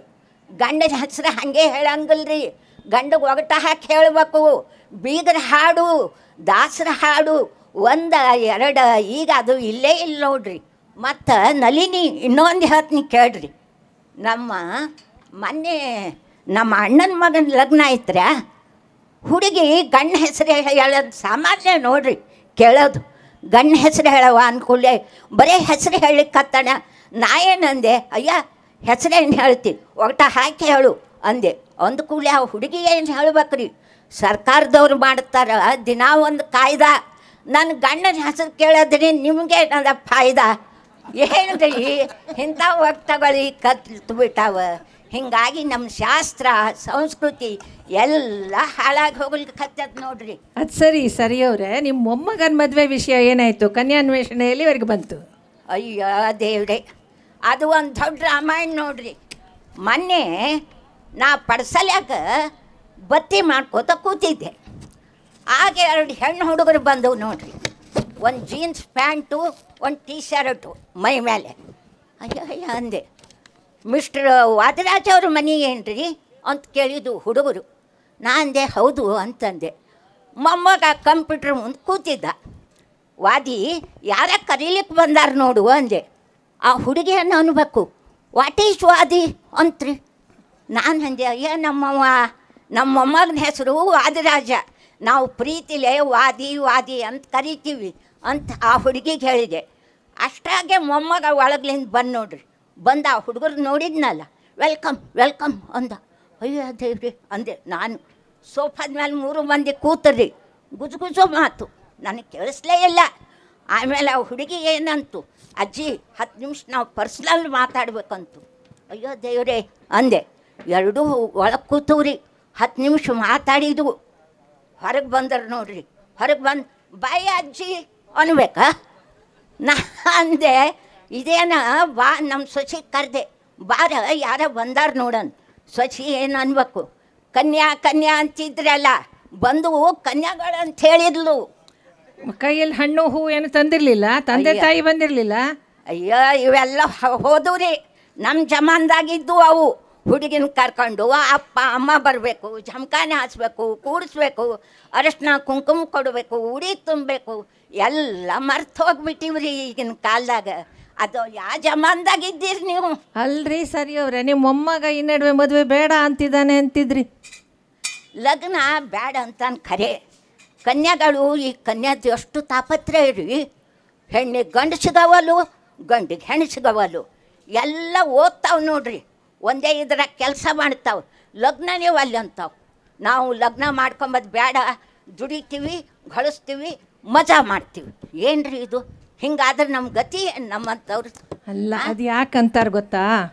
ಈಗ ಮದುವೆ ಆದರೆ ನೆಟ್ಟಿಗೆ ಬಾಳ್ವೆ ಮಾಡ್ಕೊಂಡಿರೋ ಸಂಸಾರಗಳೇ ಕಡಿಮೆ ಆಗಿಬಿಟ್ಟಿವೆ. ಗಂಡ ಹೆಂಡತಿ ಒಟ್ಟಿಗೆ ಇದ್ದಾರೆ ಅಂದ್ರೇ ಅದೇ ಕೂಡು ಕುಟುಂಬ ಆಗ್ಬಿಟ್ಟಿದೆ ಈಗ. ಅದಕ್ಕೆ ಮಕ್ಕಳು ಸಣ್ಣ ಕಾರಣಕ್ಕೆಲ್ಲ ಡೈವೋರ್ಸ್ಗಳಾಗೋದು ಜಾಸ್ತಿ ಆಗಿದೆಯಲ್ಲ. ಮದುವೆನೇ ಬೇಡ, ಯಾಕೆ ಬೇಕು ಮದುವೆ, ಅಗತ್ಯನಾ ಅಂತ ಅನಿಸಿದೆ ಅವರಿಗೆ, ಅಲ್ವಾ ಶಾಂತ? ಈಗ ಓದೋಕ್ಕೂ ಭಾಳ ಅನುಕೂಲ ಇದೆ. ಹುಡುಗರಾದರೂ ಓದಿಸ್ತೀವಿ, ಹುಡುಗಿರಾದರೂ ಓದಿಸ್ತೀವಿ. ಎಷ್ಟು ಬೇಕಾದರೂ ಓದ್ರಮ್ಮ ಪರವಾಗಿಲ್ಲ, ನಮಗೆ ಎಷ್ಟು ಸಾಧ್ಯನೋ ಅಷ್ಟು ನಾವು ಸಹಾಯ ಮಾಡ್ತೀವಿ, ಓದಿಸ್ತೀವಿ ಅಂತ. ಅವ್ರು ಎಷ್ಟು ಓದ್ತಾರೋ ಅಷ್ಟು ಓದಿಸ್ತೀವಿ. ಜೊತೆಗೆ ಅವ್ರು ಏನು ಕೆಲ್ಸಕ್ಕೆ ಬೇಕಾದರೂ ನಾವು ಕಳಿಸ್ತೀವಿ. ಹುಡುಗರನ್ನಾಯಿತು ಹುಡುಗಿರನ್ನಾಯಿತು. ಅವ್ರಿಗೇನು ಅವ್ರ ನಿಗಾ ಎಲ್ಲ ಬರೀ ಓದೋದ್ರಲ್ಲಿ, ಡಿಗ್ರಿ ತೊಗೊಳೋದ್ರಲ್ಲಿ, ಡಿಗ್ರಿ ಮೇಲೆ ಡಿಗ್ರಿ ತೊಗೊಂಡು ಒಳ್ಳೊಳ್ಳೆ ಕೆಲಸಕ್ಕೆ ಹೋಗೋದಷ್ಟೇ ಅವ್ರ ನಿಗಾ ಇರುತ್ತೆ. ಮೊದಲೇ ಹುಡುಗರಿಗಿಂತ ಹುಡುಗಿರು ಸ್ವಲ್ಪ ಬುದ್ಧಿವಂತರು ಜಾಸ್ತಿ. ಯಾವಾಗಲೂ ಓದಲ್ಲ, ಅವರದ್ದೇ ಮೇಲುಗೈ ಅಂತ ಪ್ರತಿ ವರ್ಷ ನೋಡ್ತಾ ಇರ್ತೀವಿ ನಾವು ಪೇಪರ್ಲಿ. ಸೊ ಹಿಂಗೆ ಅವ್ರಿಗೆ ಒಂಥರ ತೃಪ್ತಿ ಅನ್ನುವ ಒಂದು ಮನಸ್ಥಿತಿನೇ ಇರೋದಿಲ್ಲ ಅವ್ರಿಗೆ. ಎಷ್ಟು ಓದಿದ್ರೂ ಸಾಲದು, ಎಷ್ಟು ಸಂಪಾದನೆ ಮಾಡಿದ್ರೂ ಸಾಲದು. ಅದಕ್ಕೆ ತಕ್ಕಂತೆ ತಾಯಿ ತಂದೆನೂ ಅವ್ರಿಗೆ ಸಪೋರ್ಟ್ ಮಾಡ್ತಿರ್ತೀವಿ, ತಪ್ಪಲ್ಲ. ಆದರೆ ಅವ್ರಿಗೆ ಒಂದು ತೃಪ್ತಿ ಅನ್ನೋದು ಇರಬೇಕು, ಅದನ್ನು ನಾವು ಕಲಿಸ್ಕೊಡ್ಬೇಕು. ಇನ್ನು ಮದುವೆ ವಿಷಯಕ್ಕೆ ಬಂದರೆ, ಮದುವೆ ಅಂದರೆ ಒಂದು ಹೊಂದಾಣಿಕೆ. ಎರಡು ಕುಟುಂಬದ ಮಧ್ಯೆ, ಎರಡು ವ್ಯಕ್ತಿಗಳ ಮಧ್ಯೆ ಇರಬೇಕಾದಂಥ ಒಂದು ಒಳ್ಳೆಯ ಹೊಂದಾಣಿಕೆ, ಅಡ್ಜಸ್ಟ್ ಮಾಡಿಕೊಂಡು ಸವರಿಸ್ಕೊಂಡು ಸುಧಾರಿಸ್ಕೊಂಡು ಹೋಗಬೇಕಾಗಿರೋದು. ಮದುವೆ ಒಂದು ಸಾಮಾಜಿಕ ಜವಾಬ್ದಾರಿನೂ ತಂದುಕೊಡುತ್ತೆ ಪ್ರತಿಯೊಬ್ಬ ವ್ಯಕ್ತಿಗೆ. ಇದನ್ನು ನಾವು ಸಣ್ಣ ವಯಸ್ಸಿಂದನೇ ಮಕ್ಕಳಿಗೆ ಸಂದರ್ಭ ಬಂದಾಗೆಲ್ಲ ಹೊಂದ್ಕೊಂಡು ಹೋಗಬೇಕು, ಸುಧಾರಿಸ್ಕೊಂಡು ಹೋಗಬೇಕು ಅಂತ ಅವ್ರನ್ನ ತಯಾರು ಮಾಡ್ತಾ ಇರಬೇಕಾ ಇದರಲ್ಲಿ. ಅದು ಮಾಡದೆ ನಾವು ಏಕ್ದಮ್ ಅವರಿಗೆ ಮದುವೆ ಇಲ್ಲಿ ತನಕ ನೀ ಎಷ್ಟಾದರೂ ಓದು, ನೀ ಯಾರಿಗಿಂತನೂ ಕಮ್ಮಿ ಇಲ್ಲ ಅಂತ ಅಟ್ಟಕ್ಕೇರಿಸಿ ಮದುವೆ ಮಾಡಿ ಹುಡುಗನ ಜೊತೆ ಕಳಿಸಿ ನಾವು ಅಲ್ಲಿ ಕುಟುಂಬಕ್ಕೆ ಅಡ್ಜಸ್ಟ್ ಆಗೋ, ಅವನಿಗೆ ಅಡ್ಜಸ್ಟ್ ಆಗೋ ಅಂತಂದರೆ ಹೆಂಗಾಗ್ತಾರೆ ಹುಡುಗರು? ಅದಕ್ಕೆ ಸ್ವಲ್ಪ ಕಷ್ಟ ಆಗಿದೆ. ಈಗ ಅವ್ರಿಗೊಂದು ತೃಪ್ತಿ ಅನ್ನೋದನ್ನು ನಾವು ಕಳಿಸ್ಕೊಡ್ಬೇಕು, ಅವ್ರಿಗೊಂದು ಚೌಕಟ್ಟಲ್ಲಿ ಬೆಳೆಸಬೇಕು. ಕರೆಕ್ಟ್ ಆಂಟಿ, ನೀವು ಹೇಳ್ತಿರೋದು ಈ ವಿಷಯ ಕರೆಕ್ಟು. ಆದರೆ ಓದಿನ ವಿಷಯ ಹೇಳಿದ್ರಲ್ಲ, ಇವಾಗ ಏನಾಗಿದೆ ಅಂದರೆ ವರ್ಕ್ ಪ್ಲೇಸ್ ಮತ್ತು ವರ್ಕ್ ಎನ್ವಿರಾನ್ಮೆಂಟಲ್ಲಿ ಕ್ವಾಲಿಫಿಕೇಷನ್ಗೆ ತುಂಬ ಇಂಪಾರ್ಟೆನ್ಸ್ ಇದೆ. ಅಕಸ್ಮಾತು ಅಷ್ಟು ಲೆವೆಲ್ ಕ್ವಾಲಿಫೈಡ್ ಇಲ್ಲ ಅಂತಂದರೆ ಅವರಿಗೆ ಪ್ರಮೋಷನ್ ಸಿಕ್ಕಲ್ಲ, ಮತ್ತು ಅವ್ರಿಗೆ ಇನ್ಕ್ರಿಮೆಂಟ್ ಸಿಕ್ಕಲ್ಲ. ಅವರ ಅಕ್ಕಪಕ್ಕದವ್ರ ಜೊತೆ ಅವ್ರ ಫ್ರೆಂಡ್ಸ್ಗಿಂತ ಅವ್ರು ತುಂಬ ಕಡಿಮೆ ಆಗಿಬಿಡ್ತಾರೆ. ಮದುವೆ ಆದಾಗ ಮಕ್ಕಳು, ಹುಡುಗಿ ಯಾರೋ ಆಗಲಿ ಹುಡುಗ ಯಾರೋ ಆಗಲಿ, ನಾವು ಇನ್ನೊಂದು ಸ್ವಲ್ಪ ಮುಂದೆ ಓದ್ತೀವಿ ಅಂತ ಏನಾದ್ರು ಹೇಳಿದ್ರೆ ಖಂಡಿತ ನಾವು ತಂದೆ ತಾಯಿ ಅಥವಾ ಅತ್ತೆ ಮಾವ ಅವ್ರಿಗೆ ಸಪೋರ್ಟ್ ಮಾಡಬೇಕಾಗತ್ತೆ, ಅವರನ್ನು ಓದಿಸ್ಬೇಕಾಗತ್ತೆ. ಆದರೆ ಇನ್ನೊಂದು ವಿಷಯ ಹೇಳಿದ್ರಲ್ಲ, ಹೊಂದಾಣಿಕೆ ವಿಷಯ, ಅದರಲ್ಲಿ ಮಾತ್ರ ಸಣ್ಣ ಸಣ್ಣ ಕಾರ್ನ ತೊಗೊಂಬಂದ್ಬಿಟ್ಟು ನಾವು ಡೈವರ್ಸ್ ಮಾಡ್ತೀವಿ, ನಮ್ಗೆ ಅಡ್ಜಸ್ಟ್ ಆಗ್ತಿಲ್ಲ ಅಂತ ಮಕ್ಕಳು ಹೇಳಿದಾಗ ತಂದೆ ತಾಯಿ ಕೂಲಂಕುಷವಾಗಿ ನೋಡಬೇಕಾಗತ್ತೆ. ನಿಜವಾಗ್ಲೂ ಅವಳಿಗೆ ಏನಾದ್ರು ಕಷ್ಟ ಕೊಡ್ತಾಯಿದ್ರೆ, ಹೊಡೆದು ಬಡ್ದು ಮಾಡ್ತಾಯಿದ್ರೆ, ಅವಳನ್ನು ಇಲ್ ಟ್ರೀಟ್ ಮಾಡ್ತಿದ್ರೆ ತಂದೆ ತಾಯಿ ಅಲ್ಲದೆ ಇನ್ಯಾರು ನೋಡ್ಕೋಬೇಕು? ಮಕ್ಕಳನ್ನ ಸಪೋರ್ಟ್ ಮಾಡಬೇಕು. ಆದರೆ ನಮ್ಮ ಹುಡುಗಿ ಅಥವಾ ನಮ್ಮ ಹುಡುಗನೇ ಅಡ್ಜಸ್ಟ್ ಆಗ್ತಾಯಿಲ್ಲ, ಸಣ್ಣ ಸಣ್ಣ ಕಾರಣನ ದೊಡ್ಡದು ಮಾಡ್ತಾಯಿದ್ದಾರೆ ಅಂತ ಕಂಡಾಗ ನಾವು ಆಯಿತು ಬಿಟ್ಟು ಬಂದುಬಿಡು ಅಂತ ಹೇಳಬಾರ್ದು. ಅವರಿಗೆ ಹೊಂದ್ಕೊಂಡು ಹೋಗಮ್ಮ, ಸರಿಗಿಲ್ಲ ಅನ್ನೋ ಒಂದು ಮಾತನ್ನು ತಂದೆ ತಾಯಿಯಾಗಿ ಹೇಳಬೇಕಾಗುತ್ತೆ ಅಂತ ನನಗನ್ಸು. ಅದು ನಿಜ ರೂಪ. ಆದರೆ ವಿದ್ಯಾಭ್ಯಾಸದ ವಿಷಯದಲ್ಲಿ ಹೇಳಿದೆಯಲ್ಲ, ಅದು ಈಗ ನಮ್ಮಲ್ಲಿ ಹಿಂದೆ ಎಲ್ಲ ಅನುಕೂಲಗಳಿರ್ತಿರಲಿಲ್ಲ, ಇಲ್ಲ ಅವಕಾಶ ಇರ್ತಿರಲಿಲ್ಲ. ಈಗ ಅನುಕೂಲ ಅವಕಾಶ ಎರಡೂ ಇದೆ. ಆಮೇಲೆ ಓದೋ ಆಸಕ್ತಿ ತುಂಬ ಜನದಲ್ಲಿ ಇರೋಲ್ಲ. ಅದು ವಿದ್ಯೆ ಎಲ್ಲರಿಗೂ ಒಲಿಯೋದಲ್ಲ, ಕೆಲವರಿಗಷ್ಟೇ ಆಸಕ್ತಿ ಇರುತ್ತೆ. ಅಂಥವರಿಗೆ ನಾವು ಸ್ನಬ್ ಮಾಡಬಾರ್ದು. ಓದ್ತೀನಿ ಅಂದರೆ ಎನ್ಕರೇಜ್ ಮಾಡಬೇಕು, ಬೇಡ ಅನ್ನೋಕ್ಕೆ ಬಾಯಿ ಬರೋದಿಲ್ಲ.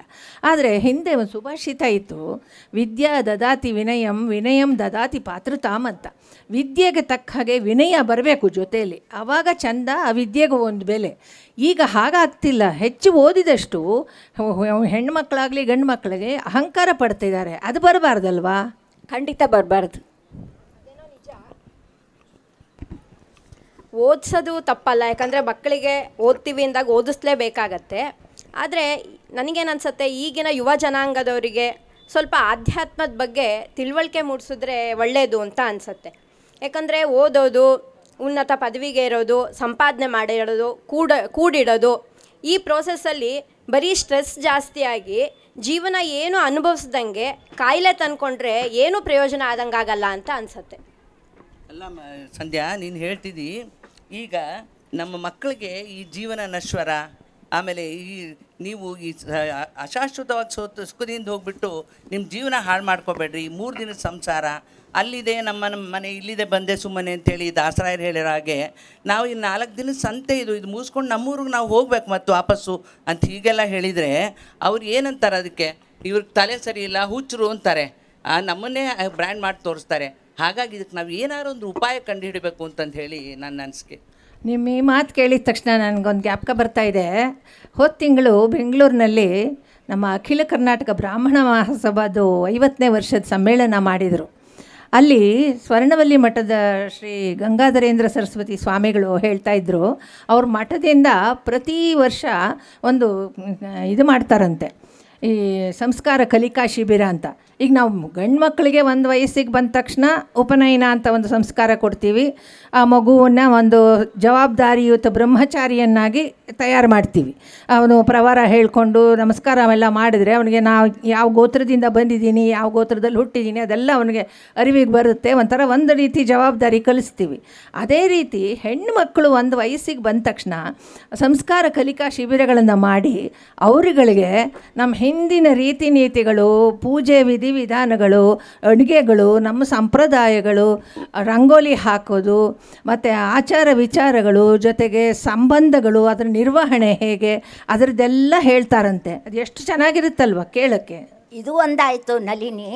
ನಾ ಇನ್ನೊಂದು ಓದಿದೆ ಪೇಪರ್ದಲ್ಲಿ, ಏನಂತಂದ್ರೆ ಪೇಪರ್ದಲ್ಲಿ ಹಾಕಿದರು, ಆ ಮುಕ್ತಾಯ ಸಮಾರಂಭದ ದಿವಸ ಎಲ್ಲ ಹೆಣ್ಣು ಹುಡುಗಿಯರು ಸ್ವಾಮಿಗಳ ಮುಂದೆ ಪ್ರಮಾಣ ಮಾಡಿದ್ರಂತ್ರಿ, ಲಗ್ನ ಆದ್ರೆ ನಮ್ಮ ಜಾತಿಯವ್ರನ್ನೇ ಲಗ್ನ ಹಾಕ್ನಿ, ಬೇರೆಯವನ್ನ ಆಗಂಗಲ್ಲ ಅಂಥೇಳಿ ಹುಡುಗರು ಪ್ರಮಾಣ ಮಾಡಿದರು ಅಂತ. ಈ ಒಂದು ಕಾರ್ಯ ಆಗಬೇಕಂದ್ರೆ, ಹಿಂಗೆ ನಮ್ಮ ಸಮಾಜ ಮುಂದೆ ಬರಬೇಕಂದ್ರೆ ನಮ್ಮ ಮಠಮಾನ್ಯಗಳು, ಸ್ವಾಮಿಗಳು, ಸಮಾಜ, ನಮ್ಮ ಬ್ರಾಹ್ಮಣ ಸಮಾಜ ಎಲ್ಲರೂ ಎತ್ತಿ ಈ ಒಂದು ವಿಧೇಯಕ ಸಮಾಜದಲ್ಲಿ ತಂದ್ರಂದ್ರೆ ನಮ್ಮ ಸಮಾಜ ಸುಧಾರಿಸಿ ನಮ್ಮ ಸಂಸ್ಕಾರಗಳು ಬೆಳೀತಾ ಹೋಗ್ತಾವಂತ ನಾ ಹೇಳ್ತೇನೆ ಶಾಂತ. ಇನ್ನೂ ಒಂದು ಇಂಟ್ರೆಸ್ಟಿಂಗ್ ವಿಷಯ ಏನು ಗೊತ್ತಾ, ಇದೇ ಸಂಸ್ಥಾನದವರು ಪ್ರತಿ ವರ್ಷ ಹೊಸದಾಗಿ ಮದುವೆ ಆಗಿರುವ ದಂಪತಿಗಳಿಗೆ ಒಂದು ಕೌಶಲ್ಯ ಅಭಿವೃದ್ಧಿ ಕಾರ್ಯಾಗಾರ ಮಾಡ್ತಾರಂತೆ.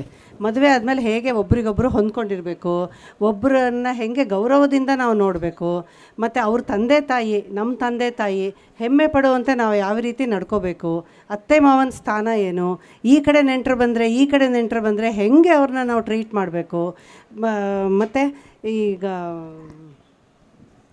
ಆ ಥರ ಎಲ್ಲ ಕೌಶಲ್ಯ ಅಭಿವೃದ್ಧಿಗಳನ್ನು ಅವರು ಎಲ್ಲ ಹೇಳ್ಕೊಡ್ತಾರೆ, ಕೇರ್ ಮಾಡಬೇಕು, ಕೇರ್ ಮಾಡಬೇಕು ಎಲ್ಲ ಹೇಳ್ಕೊಡ್ತಾರೆ. ಕೊನೆಗೆ ಈ ಕಾರ್ಯಕ್ರಮ ಮುಗಿದ ಮೇಲೆ ಅದು ನೆಕ್ಸ್ಟ್ ಇದರಲ್ಲಿ ಫಾಲೋ ಅಪ್ ಮಾಡ್ತಾ ಇದ್ದಾಗ ವಿಚ್ಛೇದನದ ಸಂಖ್ಯೆ ಕಡಿಮೆ ಆಗ್ತಿದೆ, ಈ ಥರ ಎಲ್ಲ ಅವರಿಗೆ ತಿಳುವಳಿಕೆ ಕೊಟ್ಟ ಮೇಲೆ ಅಂತ. ಈ ಥರ ತುಂಬ ಒಳ್ಳೆಯ ಕಾರ್ಯಕ್ರಮಗಳಲ್ವ, ಈ ಥರದ್ದು ತಿಳುವಳಿಕೆ ಬರೆಸೋವಂತಹ ಕಾರ್ಯಕ್ರಮ ದಂಪತಿಗಳಿಗೂ ಪ್ರತಿ ವರ್ಷ ಮಾಡೋದು ಒಳ್ಳೆಯದಾ ಅಂತ ನಂಗೆ ಅನಿಸುತ್ತೆ. ವೆರಿ ಇಂಟ್ರೆಸ್ಟಿಂಗ್ ಆಂಟಿ, ಇದು ತುಂಬ ಒಳ್ಳೆ ಡೆವಲಪ್ಮೆಂಟು. ಈಗ ಏನಾಗಿದೆ ಅಂತಂದರೆ, ಒಬ್ಬಳು ಇಬ್ಬರು ಮಕ್ಕಳಿರ್ತಾರ, ತುಂಬ ಪ್ರೀತಿಯಿಂದ ಬೆಳೆಸಿರ್ತಾರೆ.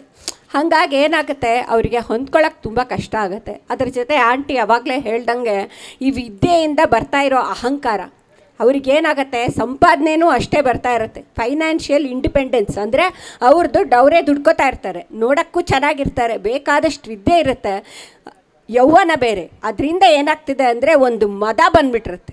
ಆ ಮದದಿಂದ ಏನಾಗುತ್ತೆ ಅಂದರೆ ಅವ್ರು ಯಾರ ಜೊತೆನೂ ಅಡ್ಜಸ್ಟ್ ಆಗೋಕ್ಕೆ ರೆಡಿ ಇರಲ್ಲ. ಇಷ್ಟು ತನಕ ಏನಾಗಿರುತ್ತೆ, ಆಗಲೇ ಇವ್ರು ಹೇಳ್ದಂಗೆ ಮನೆಯಲ್ಲಿ ಅವಳೇ ರಾಜ್ಕುಮಾರಿ ಅಥವಾ ಅವನೇ ರಾಜ್ಕುಮಾರ, ಅವ್ನು ಹೇಳ್ದಂಗೆ ಎಲ್ಲ ನಡೀತಿರುತ್ತೆ. ಅಪ್ಪ ಅಮ್ಮ ಏನು ಮಾಡ್ತಾರೆ, ನೀನು ಹೆಂಗೆ ಹೇಳ್ತೀಯೋ ಹಂಗೆ ಆಗ್ಲಪ್ಪ ಅಂತ ಹೇಳ್ತಿರ್ತಾರೆ. ಆಮೇಲೆ ಮದುವೆ ಆದಾಗ ಅದು ಬೇಡ, ಈ ಥರ ಮಾಡೋಣ ಅಂತ ಒಂದು ಸಣ್ಣ ವಿಷಯ ಹೇಳಿದ್ರೆ ಸಾಕು, ಅದು ಡೈವರ್ಸ್ ತನಕ ಹೋಗ್ಬಿಡುತ್ತೆ. ಇದರ ಜೊತೆಗೆ ಏನಾಗಿದೆ ಅಂತಂದರೆ, ಮಕ್ಕಳಲ್ಲಿ ನಾನು ನೀನು ಅನ್ನೋದು ಜಾಸ್ತಿ ಆಗಿಬಿಟ್ಟಿದೆ. ಈಗ ಮದುವೆ ಆದಮೇಲೆ ಏನಾಗಬೇಕು, ನಾನು ನೀನು ಹೋಗಿ ನಾವು ಆಗಬೇಕು, ಆವಾಗ ಅದು ಸಂಸಾರ ಆಗತ್ತೆ, ಚೆನ್ನಾಗಿರುತ್ತೆ. ಅದ್ರ ಬದಲು ಏನಾಗಿದೆ, ನಾ ತಂದುಕೊಟ್ಟಿದ್ದು, ನೀ ತಂದುಕೊಟ್ಟಿದ್ದು, ಮಕ್ಕಳು ಇದು ಮಮ್ಮಿ ಕೊಡಿಸಿದ್ದು, ಇದು ಡ್ಯಾಡಿ ಕೊಡಿಸಿದ್ದು ಅಂತ ಹೇಳೋ ಹಂಗೆ ಆಗೋಗ್ಬಿಟ್ಟಿದೆ. ಇದರಿಂದ ಏನಾಗ್ತಿದೆ ಅಂತಂದರೆ, ಆ ಹೊಂದಾಣಿಕೆ ಬಾಂಧವ್ಯ ಬೆಳೀತಾನೇ ಇಲ್ಲ. ಇದನ್ನು ಯಾರು ತಿದ್ದಬೇಕು? ಅಕಸ್ಮಾತು ಅಜ್ಜಿ ಅಜ್ಜ ಮನೇಲಿದ್ದರು ಅಂದರೆ ಅವ್ರು ನೋಡಿದ್ರೆ ಅವ್ರ ಮಕ್ಕಳಿಗೆ ಬುದ್ಧಿ ಹೇಳಬೇಕು, ಇದು ಒಳ್ಳೆ ಡೆವಲಪ್ಮೆಂಟ್ ಅಲ್ಲ, ಹೀಗೆ ಮಾಡಬಾರ್ದು ನೀವು ಅಂತ. ಆದರೆ ಇವಾಗ ಹಿರಿಯರು ಮನೇಲಿರೋಕ್ಕೆ ಅವಶ್ಯಕತೆ ಅವಕಾಶನೇ ಕೊಡೋದಿಲ್ಲ, ಹಿರಿಯರು ಇರೋದೇ ಇಲ್ಲ ಮನೆಯಲ್ಲಿ. ಹೌದು, ಇದೇನೋ ನಿಜ ರೂಪ. ಯಾಕಂದರೆ ಮಕ್ಕಳು ಚಿಕ್ಕವ್ರು ಇರಬೇಕಾದ್ರೆ ಅವ್ರನ್ನ ನೋಡ್ಕೊಳ್ಳೋಕ್ಕೆ ಹಿರಿಯರು ಬೇಕು ಅಂತ ಹೇಳಿಬಿಟ್ಟು ಮನೇಲಿ ಅವ್ರನ್ನ ಇಟ್ಕೊಂಡಿರ್ತಾರೆ. ಮಕ್ಕಳು ಒಂದು ಸ್ವಲ್ಪ ದೊಡ್ಡವರಾದ ತಕ್ಷಣ ಅವ್ರನ್ನ ನಿಧಾನಕ್ಕೆ ರಿಟೈರ್ಮೆಂಟ್ ಹೋಮಿಗೆ ಸಾಗಿಸ್ಬಿಡ್ತಾರೆ. ಇಲ್ಲ ಕೆಲವರಿಗೆ ಅವ್ರಿಗೆ ಸೂಕ್ಷ್ಮ ಗೊತ್ತಾಗತ್ತೆ, ಹಿರಿಯರಿಗೆ ನಮಗಿಲ್ಲಿ ಗೌರವ ಸಿಗ್ತಾ ಇಲ್ಲ ಅಂದಾಗ ಅವರೇ ಹೊರಗೆ ಹೋಗಿಬಿಡ್ತಾರೆ. ಆದರೆ ಮಕ್ಕಳು ಸ್ಕೂಲಿಂದ ಬಂದ ತಕ್ಷಣ ಅವ್ರಿಗೆ ಬೇಕು ಬೇಡಗಳನ್ನು ನೋಡಿಕೊಂಡು ಅವ್ರ ಯೋಗಕ್ಷೇಮ ವಿಚಾರಿಸಿ ಅವರಿಗೆ ಒಂದು ಸೆಕ್ಯೂರ್ ಫೀಲಿಂಗ್ ಬರೋಂಗೆ ಮಾಡ್ತಾರೆ ಹಿರಿಯರ ಮನೇಲಿದ್ದರೆ. ಆಮೇಲೆ ಸ್ವಲ್ಪ ದೊಡ್ಡ ಮಕ್ಕಳಲ್ಲಿ ಏನಂದರೆ ದ್ವಂದ್ವಗಳಿರುತ್ತೆ ಮಕ್ಕಳ ಮನಸ್ಸಲ್ಲಿ. ಮನೆಗೆ ಬಂದ ತಕ್ಷಣ ತಂದೆ ತಾಯಿ ಇಬ್ಬರು ಕೆಲಸಕ್ಕೆ ಹೋದಾಗ ಮನೇಲಿ ಅಜ್ಜ ಅಜ್ಜಿ ಇದ್ದಾಗ ಅವ್ರ ಹತ್ರ ಸ್ಕೂಲಿನ ವಿಷಯ, ಕಾಲೇಜಿನ ವಿಷಯ ಇವನ್ನೆಲ್ಲ ಹೇಳ್ಕೊಂಡ್ರೆ ಅವರಿಗೆ ಮನಸ್ಸು ಹಗುರ ಆಗೋ ಸಾಧ್ಯತೆಯೂ ಭಾಳ ಇರುತ್ತೆ. ಹಾಗಾಗಿ ಮನೇಲಿ ಹಿರಿಯರಿರೋದು ತುಂಬ ಒಳ್ಳೆಯದು ಅಂತ ಅನಿಸತ್ತೆ. ಅಲ್ಲ, ನೀನು ತಂದೆ ತಾಯಿ ಅಂತ ಹೇಳಕ್ಕೆ ಹೋದಿ ಸಂಧ್ಯಾ, ಅಲ್ಲಿ ಗಂಡ ಹೆಂಡತಿ ಅನ್ನೋದಕ್ಕೆ ಅವ್ರಿಗೆ ಒಂದು ಗೌರವ ವಿಶ್ವಾಸ ಅನ್ನೋದಿರಲ್ಲ, ಅದಕ್ಕೇನು ಹೇಳ್ತೀರಿ? ಅಲ್ಲ ಗೀತಾ, ಈಗಿನ ಕಾಲದಾಗ ತಂದೆ ತಾಯಿ ಮಕ್ಕಳು ಮನೆಯಾಗಿರಂಗಿಲ್ಲ, ಸ್ವತಂತ್ರ, ಯಾರಿಗ್ಯಾರು ಇಲ್ಲೇ ಇಲ್ಲಲ್ಲ. ಅದು ಮಕ್ಕಳು ಓದ್ತಾವ, ತಮ್ಮ ಸರಿ ಇದ್ದವ್ರ ಸಂಗತ್ ಕೆಲಸ ಮಾಡ್ತಾವ. ಮೊದ್ಲಿನ ಒಂದೇ ಕಾಲೇಜಲ್ಲಿ ಓದ್ತಿರ್ತಾರೆ, ಒಂದೇ ಕಡೆ ಕೆಲಸನೂ ಮಾಡ್ತಾರೆ, ಕೈಯಾಗ ಬೇಕಾದಷ್ಟು ದುಡ್ಡು ಬರ್ತದ, ಕಿಮ್ಮತ್ತಿಲ್ಲ. ಎದಕ್ಕೆ ಬೇಕು? ರೊಕ್ಕ ಕೊಡಬೇಕು, ಕೆಲಸ ಮಾಡ್ಕೋಬೇಕು. ಈ ಭಾವನೆ ಬೆಳೆದ್ಬಿಟ್ರೆ ನಮ್ಮಂತ ಅಷ್ಟೇ ಅಲ್ಲ, ಅವರು ಅವರವ್ರ ಸಹಪಾಠಿಗಳನ್ನೋ ಸಹೋದ್ಯೋಗಿಗಳನ್ನೋ ಮದುವೆ ಮಾಡ್ಕೊಂಡ್ಬಿಡ್ತಾರಲ್ಲ, ಹಾಗಾಗಿ ಸಲಿಗೆ ಇರೋ ಕಡೆ ಸ್ವಾಭಾವಿಕವಾಗಿ ಗೌರವ ಕಡಿಮೆ ಆಗಿಬಿಡುತ್ತೆ, ಅದು ಮರೆಮಾಚಿ ಹೋಗುತ್ತೆ. ಸಲಿಗೆ ಜಾಸ್ತಿ ಇರೋದ್ರಿಂದ ಗೌರವ ಇರೋದಿಲ್ಲ. ಮಕ್ಕಳಲ್ಲಿ ಗೌರವ ಸಲಿಗೆ ಅವ್ರದ್ದು ಏನು ಮಾಡಿದ್ದು ಸರಿ ಅಂತೀವಿ ನೋಡ್ರಿ ನಾವು. ನಮ್ಮ ನಡೆಯಂಗೇ ಇಲ್ಲ ಮನ್ಯಾಗ. ಹಿಂದಿನ ಕಾಲದಲ್ಲಿ ವಯಸ್ಸಿನ ಅಂತರ ತುಂಬ ಇರ್ತಿತ್ತು. ಹೌದು ನಮ್ಮ ಕಾಲಕ್ಕೆ ಈಗೇನದ್ರಿ ಆ ವಯಸ್ಸಿನ ಅಂತರನೇ ಇಲ್ರಿ. ನಮ್ಮ ಕಾಲಕ್ಕೆ ಮಿನಿಮಮ್ 7-8 ವರ್ಷ ಡಿಫ್ರೆನ್ಸ್ ಇರಬೇಕು. ಅದು ಅಲ್ಲದೆ ಈಗ ಏನಾಗ್ಬಿಡ್ತದ್ರಿ, ಒಂದೇ ಕಾಲೇಜು ಒಂದೇ ಆಫೀಸು, ಏನು ಯಾಕೋ ಇಬ್ಬರು ಸಮವಯಸ್ಕರು ಇರ್ತಾರೆ. ಈಗ ವಯಸ್ಸಿನ ಪರಿಜ್ಞಾನೇ ಇಲ್ಲ. ಮತ್ತು ಮೊನ್ನೆ ಇನ್ನೊಂದು ನಾನು ಕೇಳಿದೆ, ಹೆಂಡ್ತಿ ದೊಡ್ಡಕ್ಕಿ ಗಂಡ ಸಣ್ಣವ, ಇದನ್ನು ಹೊಂಟ್ಬಿಟ್ಟದಂತ. ಯಾರಿಗ್ಯಾರು ಪ್ರೀತಿ ಕೊಡಬೇಕು, ಯಾರಿಗ್ಯಾರು ನಮಸ್ಕಾರ ಮಾಡಬೇಕು, ಹಿಂಗೆ ಸಮಾಜ ಆಗ್ಲಿಕ್ಕೆ ಹತ್ತಿಬಿಟ್ಟದಲ್ಲಿ. ಇದಕ್ಕೇನು ಹೇಳ್ತೀರಿ ನೀವು? ಸರಿಯೋ ನೀವು ಹೆಸರಿಡೋದು ಕರೆಯೋದು ಅಂತಂದ್ರಿ. ಬರೀ ಹೆಸರಿಡೋದು ಕರೆದ್ರೆ ಪರವಾಗಿಲ್ಲ, ಅವನು ಇವನು ಕರೀತಾರಲ್ಲ. ಇನ್ನೊಬ್ರ ಹತ್ರ ಮಾತಾಡಬೇಕಾದ್ರೆ ಅವನ ಹೆಸರು ಏಕವಚನದಲ್ಲೇ ಕರಿತಿರ್ತಾರೆ. ಅದು ಅವಾಗ ನಮಗೆ ಮುಜುಗರ ಅನ್ಸತ್ತೆ ನೋಡ್ರಿ. ಇಷ್ಟ್ರ ಮೇಲೆ ಆದರೆ ಪರವಾಗಿಲ್ಲ, ಇನ್ನು ಯಾವುದೋ ಪ್ರಾಣಿನ ಕರೆದಂಗೆ ಅದು ಇದು ಅಂದಿದ್ರೆ ಅದು ಎಷ್ಟೋ ವಾಸಿ ನೋಡ್ರಿ. ಅದು ಅಂತರುದು ಅದು ನಿಜ. ಅದೇ ಹೇಳಿದ್ನಲ್ಲ, ತುಂಬ ಸಲಿಗೆ ಇರೋ ಕಡೆ ಗೌರವ ಸ್ವಲ್ಪ ಮರೆಯಾಗಿ ಹೋಗ್ಬಿಡುತ್ತೆ. ಅದಿರಲಿ. ಈಗಿನ ಹುಡುಗರು ಮದುವೆ ಆದ ತಕ್ಷಣವೇ ಪಂಚವಾರ್ಷಿಕ ಯೋಜನೆ ಥರ ಇಷ್ಟು ದೊಡ್ಡ ಇದ್ರ ಹಾಕ್ಕೊಂಡಿರ್ತಾರೆ ಪ್ಲ್ಯಾನ್. ಅವರ ಪ್ರಯಾರಿಟೀಸೇ ಬೇರೆ, ಪ್ರಿಫರೆನ್ಸಸ್ಸೇ ಬೇರೆ. ಮಕ್ಕಳು ಮಾಡ್ಕೊಳ್ಳೋದ್ರ ಬಗ್ಗೆ ಅವರೆಲ್ಲ ಆದ್ಯತೆಯೇ ಇರೋದಿಲ್ಲ. ಇದ್ಯಾಕೆ? ಈಗಿನ ಮಕ್ಕಳು ಇದನ್ಕರ್ ಶುದ್ಧ ತಪ್ಪು ನೋಡ್ರಿ. ಮಕ್ಕಳು ಏನಿಲ್ಲ ಅಂದರೂ ನಾವು ಓದಬೇಕು, ಗಳಿಸ್ಬೇಕು. ಮೊದಲಿನ ಕಾಲದಾಗ ಲಗ್ನ ಮಾಡ್ಕೊಂಡು ಮದುಮಗಳು ಮನೆಗೆ ಬಂದಲಿಲ್ಲೋ, ಹಿರಿಯರೆಲ್ಲ ಏನು ಆಶೀರ್ವಾದ ಮಾಡಬೇಕು, ಅಷ್ಟಪುತ್ರಿ ಸೌಭಾಗ್ಯವತಿ, ಮನೆ ತುಂಬ ಮಕ್ಕಳಾಗಲಿ ಅಂತ ಆಶೀರ್ವಾದ ಮಾಡ್ತಿದ್ದರಿ. ನೀ ಸಂಪತ್ತು ಮಾಡು, ನೀ ಆಸ್ತಿ ಮಾಡಂತ ಮಾಡ್ತಿದ್ದಿಲ್ಲ ಆಶೀರ್ವಾದ, ಮಕ್ಕಳಾಗಲಿ ಮನೆ ತುಂಬ ಅಂತಿದ್ರು. ಈಗ ಅದು ಹೋಗೇ ಬಿಟ್ಟದ. 1-2 ಹಡಿತಾವ. ಗಳಿಸ್ಲಿಕ್ಕೆ ಹತ್ತಿದ ಕೂಡಲೇ ಮನೆ ಮಾಡ್ಕೋಬೇಕಂತಾರೆ. ಮನೆ ಆದ ಕೂಡಲೇ ಓಡಾಡ್ಲಿಕ್ಕೆ ಕಾರು ಬೇಕಂತಾರೆ. ಕಾರ್ ಆಯಿತು, ಮನೆ ಆಯಿತು, ದೇಶ ಸುತ್ತಣ ಅಂತಾರೆ. ಇದ್ರಾಗ ಮಕ್ಕಳು ವಿಚಾರೇ ಬರಂಗಿಲ್ರಿ. ಹೀಗಾಗಿ ಮಕ್ಕಳನ್ನ ಮುಂದಕ್ಕೆ ಹಾಕಿ ಹೋಗ್ತಾರೆ. ಮುಂದೆ ಮಕ್ಕಳೇ ಆಗಂಗಿಲ್ಲ. ಮೊದಲಿನ ಕಾಲದಾಗ ಹಿರಿಯರು ಏನಂತಿದ್ರು ಗೊತ್ತದೇನ್ರಿ? ಭಾಳ ದಿವಸ ಆದ್ರೆ ಮಕ್ಕಳೇ ಹುಟ್ಟಂಗಿಲ್ಲ ಅಂತಿದ್ರು. ಶಾಂತ, ನೀವು ಸ್ತ್ರೀ ರೋಗ ತಜ್ಞ ಇದ್ದೀರಿ, ಯಾವಾಗ ಡೆಲಿವರಿ ಆಗಬೇಕು, ಯಾವಾಗ ಕುಟುಂಬ ಯೋಜನೆ ಪಾಲನೆ, ವಿವರ ಹೇಳ್ರಿ ಸಮಾಜಕ್ಕೆ. ಕರೆಕ್ಟ್. ನಾವು ಹೇಳೋದು ಅದನ್ನೇ. ಒಬ್ಬರು ಮದುವೆ ಆಗಿರೋ ಗಂಡ ಹೆಂಡತಿ ನಮ್ಮ ಹತ್ರ ಬಂದರೆ ನಾವೇನಂತೀವಿ, ನಿಮ್ಮದು ಓದಾಯ್ತಪ್ಪ, ಕೆಲಸ ಆಯ್ತು, ಎಲ್ಲ ಆಯಿತು, ಆದರೆ ಫಸ್ಟು ನೀವು ಇನ್ನು 5 ವರ್ಷದೊಳಗೆ 2 ಮಕ್ಕಳು ಮಾಡ್ಕೊಂಡ್ಬಿಡಿ, ಗಂಡಾಗಲಿ ಹೆಣ್ಣಾಗಲಿ. ಯಾಕೆಂದರೆ ತಾಯಿ ವಯಸ್ಸು 25ರಿಂದ 30 ಒಳಗೆ ಕರೆಕ್ಟು ವಯಸ್ಸಿದೆ ಗರ್ಭಿಣಿ ಆಗೋಕ್ಕೆ, ನಾರ್ಮಲ್ ಡೆಲಿವರಿ ಆಗೋಕ್ಕೆ, ಆರೋಗ್ಯವಂತ ಮಗು ಹುಟ್ಟೋಕ್ಕೆ. ಅವಳ ಆರೋಗ್ಯನೂ ಚೆನ್ನಾಗಿರುತ್ತೆ, ಅವಳು ಫಿಸಿಕಲಿ ಫಿಟ್ ಇರ್ತಾಳೆ. ಸೊ ಎಲ್ಲ ರೀತಿಯಲ್ಲೂ ಜೊತೆಗೆ 2 ಕಡೆ ತಾಯಿ ತಂದೆ ಸ್ವಲ್ಪ ಶಕ್ತಿ ಇರೋಂಗಿರ್ತಾರೆ. ಅವರು ಇವರಿಗೆ ಸಪೋರ್ಟ್ ಕೊಟ್ಟು ಮೊಮ್ಮಕ್ಕಳನ್ನ ಸಾಕೋದ್ರಲ್ಲಿ ಸಹಾಯ ಮಾಡ್ತಾರೆ. ಜೊತೆಗೆ ಹೆಂಗಸಿಗೆ ಸಾಧಾರಣ ಈಗ ನಾವೇ ಸ್ವಲ್ಪ ಕಾಂಪ್ರಮೈಸ್ ಜಾಸ್ತಿ ಮಾಡ್ಕೋಬೇಕಾಗತ್ತೆ ಕುಟುಂಬದಲ್ಲಿ. ಒಂದು ಕುಟುಂಬವನ್ನು ಒಂದು ಹಂತಕ್ಕೆ ತಂದು ಆಮೇಲೆ ನಾವು ಉದ್ಯೋಗ ಸಂಪಾದನೆ ಅಂತ ಹೋದರೆ ನಮ್ಗೆ ಆ ಕ್ಯಾರಿಯರಲ್ಲಿ ಗ್ಯಾಪ್ ಇರಲ್ಲ, ನಮಗೆ ಬ್ರೇಕ್ ಇರಲ್ಲ.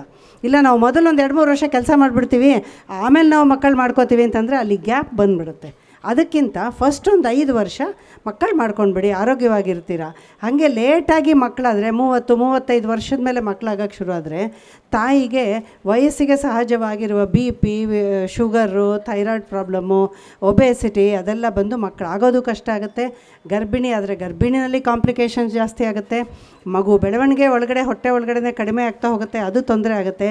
ಮೇಲಾಗಿ ಕೆಲವು ಸಲ ಇನ್ನೂ 38-40 ವರ್ಷಕ್ಕೆ ಬರ್ತಿದ್ದಂಗೆ ತಲೆಯಲ್ಲಿ ಚಿಂತೆ ಶುರು, ಎಲ್ಲಿ ಕ್ರೋಮೋಸೋಮಲ್ ಅನಾಮಲಿ ಇರುವ ಮಗು ಹುಟ್ಟುಬಿಡುತ್ತೋ, ಡೌನ್ ಸಿಂಡ್ರೋಮು, ಟರ್ನರ್ ಸಿಂಡ್ರೋಮು ಅಂತ ಹಿಂಗೆ ಅನೇಕ ಸಿಂಡ್ರೋಮ್ಗಳದ್ದು ನೋಡ್ತಾ ಇರ್ತೀವಿ.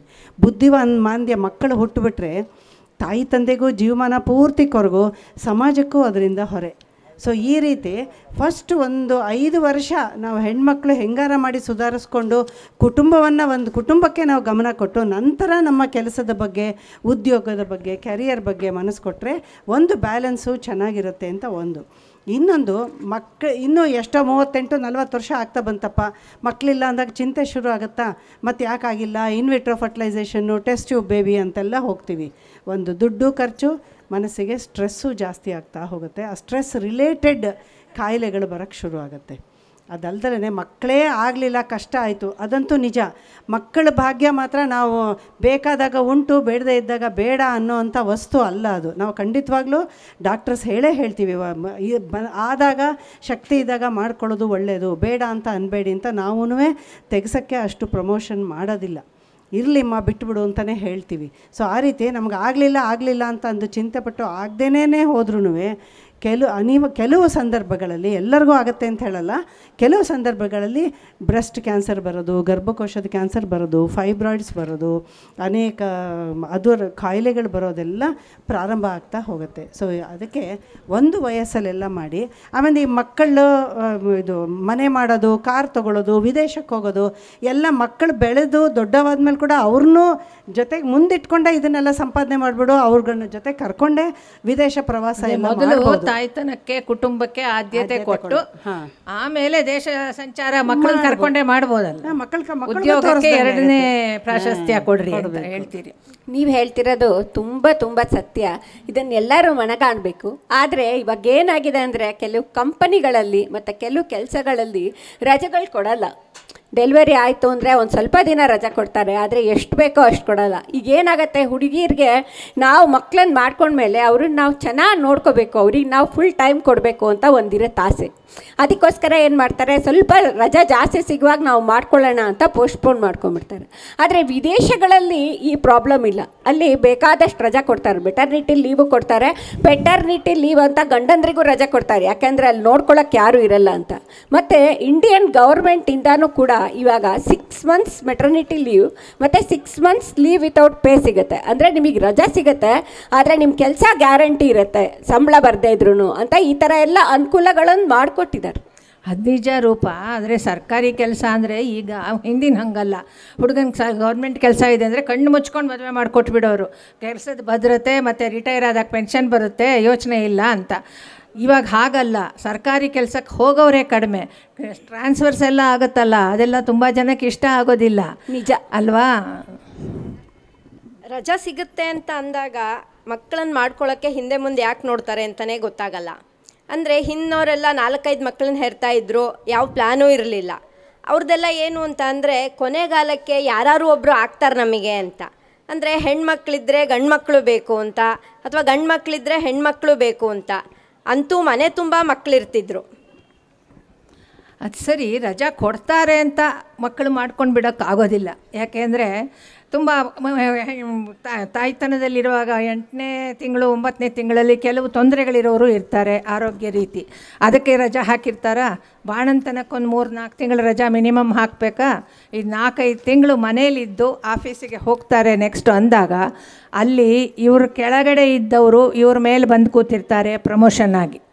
ಎಷ್ಟೋ ಸಲ ಹೊರಗಿನಿಂದ ಯಾರನ್ನೋ ಕರ್ಕೊಂಬಂದು ಕೂರಿಸಿರ್ತಾರೆ ಇನ್ಫ್ಲೂಯೆನ್ಸ್ ಯೂಸ್ ಮಾಡಿ. ಅದನ್ನು ತಡ್ಕೊಳ್ಳೋ ಶಕ್ತಿ ನಮ್ಮ ಯುವಕ ಯುವತಿಯರಿಗಿಲ್ಲ. ದೈಹಿಕವಾಗಿ ಬಾಣಂತನದಲ್ಲಿ ಸೊರಗಿರ್ತಾಳ, ಜೊತೆಗೆ ಮಾನಸಿಕವಾಗಿ ಇದನ್ನು ಎದುರಿಸೋಕ್ಕಾಗಲ್ಲ.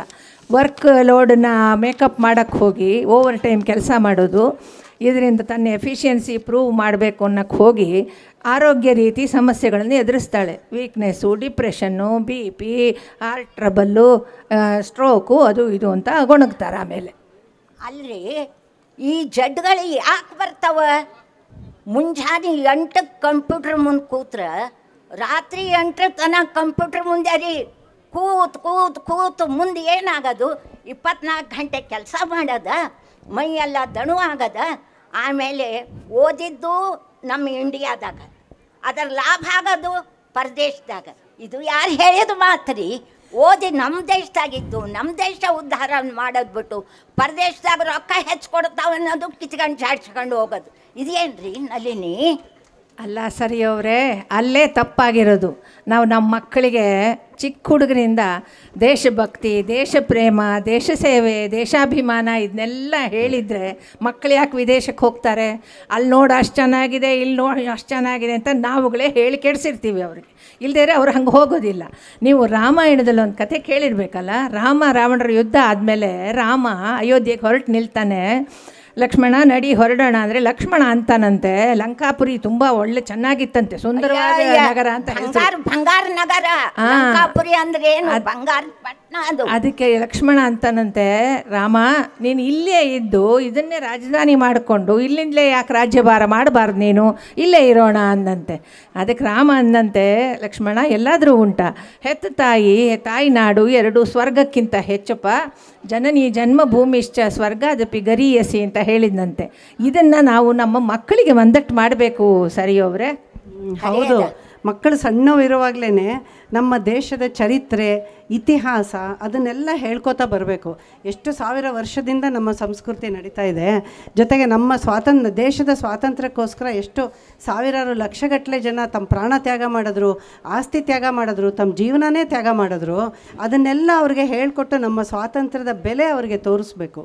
ಜೊತೆಗೆ ನಮ್ಮ ದೇಶದಲ್ಲಿ ಇರುವಂತಹ ಸ್ವತಂತ್ರ ಮತ್ತು ಭದ್ರತೆ ಬೇರೆ ದೇಶದಲ್ಲಿ ಇರಲ್ಲ. ನಾವು ಎಷ್ಟಿದ್ರೂ ಬೇರೆ ದೇಶದಲ್ಲಿ ಪರಕೀಯರೇ ಆಗಿರ್ತೀವಿ.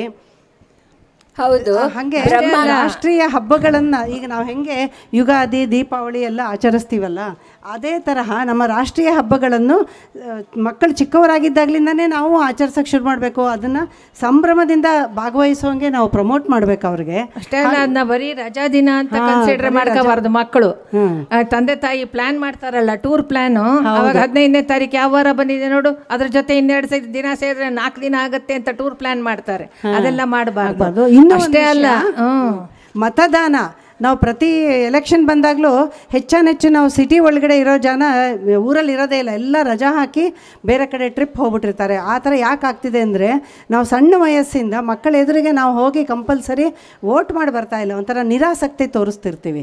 ಇದು ನಮ್ಮ ಕರ್ತವ್ಯ ಮಾಡೋದು, ನಮ್ಮ ಹಕ್ಕೂ ಹೌದು ಕರ್ತವ್ಯನೂ ಹೌದು ಅಂಥೇಳಿ ಸಣ್ಣ ಮಕ್ಕಳಿದ್ದಾಗ ನಾವು ಅವ್ರ ಎದುರಿಗೆ ಹೋಗಿ ಮತದಾನ ಮಾಡಿ ಬಂದು ಅದರ ಪ್ರಾಮುಖ್ಯತೆ ತಿಳಿಸ್ಕೊಟ್ರೆ ದೊಡ್ಡವರಾದ್ಮೇಲೆ ಅವ್ರು ಕಂಪಲ್ಸರಿ ಹೋಗಿ ಮತದಾನ ಮಾಡಿ ಬರ್ತಾರೆ. ಇದು ಕೂಡ ನಮ್ಮ ಕರ್ತವ್ಯ ಹೌದು. ಬ್ರಹ್ಮಾಂಡವೆಲ್ಲ ತಿರುಗಿ ನೋಡಲು ನಮ್ಮೂರೇ ವಾಸಿ ಅಂತ ಪುರಂದರದಾಸರು ಆಗಲೇ ಹೇಳ್ಬಿಟ್ಟಿದ್ದಾರೆ. ಎಲ್ಲೂ ಹೋದರೂ ಕೂಡ ನಮ್ಮ ದೇಶದಲ್ಲಿ ನಮ್ಮ ಊರಲ್ಲಿ ಸಿಗುವಂತಹ ಸ್ವಾತಂತ್ರ್ಯ, ನೆಮ್ಮದಿ, ಶಾಂತಿ ಬೇರೆ ಎಲ್ಲೂ ಸಿಗಲ್ಲ. ಅದಕ್ಕೆ ಹಳೆ ಕಾಲದಲ್ಲಿ ತಾಯಂದರು ಇಬ್ಬರು ಮಕ್ಕಳು ಹುಟ್ಟಿದ್ರೆ ಒಬ್ಬನ್ನ ದೇಶಕ್ಕೆ ಸೇವೆಗೆ ಅಂತ ಕೊಡ್ತಾಯಿದ್ರು. ಅಂದರೆ ಒಬ್ಬ ಮಗನ ಯೋಧ ಮಾಡಬೇಕು ಅಂತ ಇರ್ತಿತ್ತು. ಈಗಲೂ ಸ್ವಾಮಿಗಳು ಹೇಳಿದ್ದಾರೆ, 3 ಜನ ಮಾಡ್ಕೊಳ್ಳಿ, ಒಬ್ಬನ್ನ ಲೌಕಿಕ ಕೊಡಿ, ಒಬ್ಬನ್ನ ಆಧ್ಯಾತ್ಮಿಕ ಸಾಧನೆ ಮಾಡಿಸ್ರಿ, ಒಬ್ಬನ್ನ ದೇಶಕ್ಕೆ ಕೊಡಿ ಅಂತ. ಈ ರೀತಿ ನಾವು ತಾಯಂದರು ನಮ್ಮೊಳಗಿರುವಂಥ ದೇಶಭಕ್ತಿನೇ ನಮ್ಮ ಮಕ್ಕಳಲ್ಲಿ ಬಿತ್ತಿದ್ರೆ ಖಂಡಿತ ದೇಶಭಕ್ತರು ಬರ್ತಾರೆ. ನಮ್ಮ ಮಕ್ಕಳು ನಮ್ಮ ದೇಶನ ಬಿಟ್ಟು ಹೋಗಲ್ಲ ಅಂತ ನಂಗನ್ಸುತ್ತೆ. ಹೌದು. ನಾವು ಚರಿತ್ರೆಯಲ್ಲಿ ಶಿವಾಜಿ ಕತೆ ಕೇಳಿಲ್ವಾ?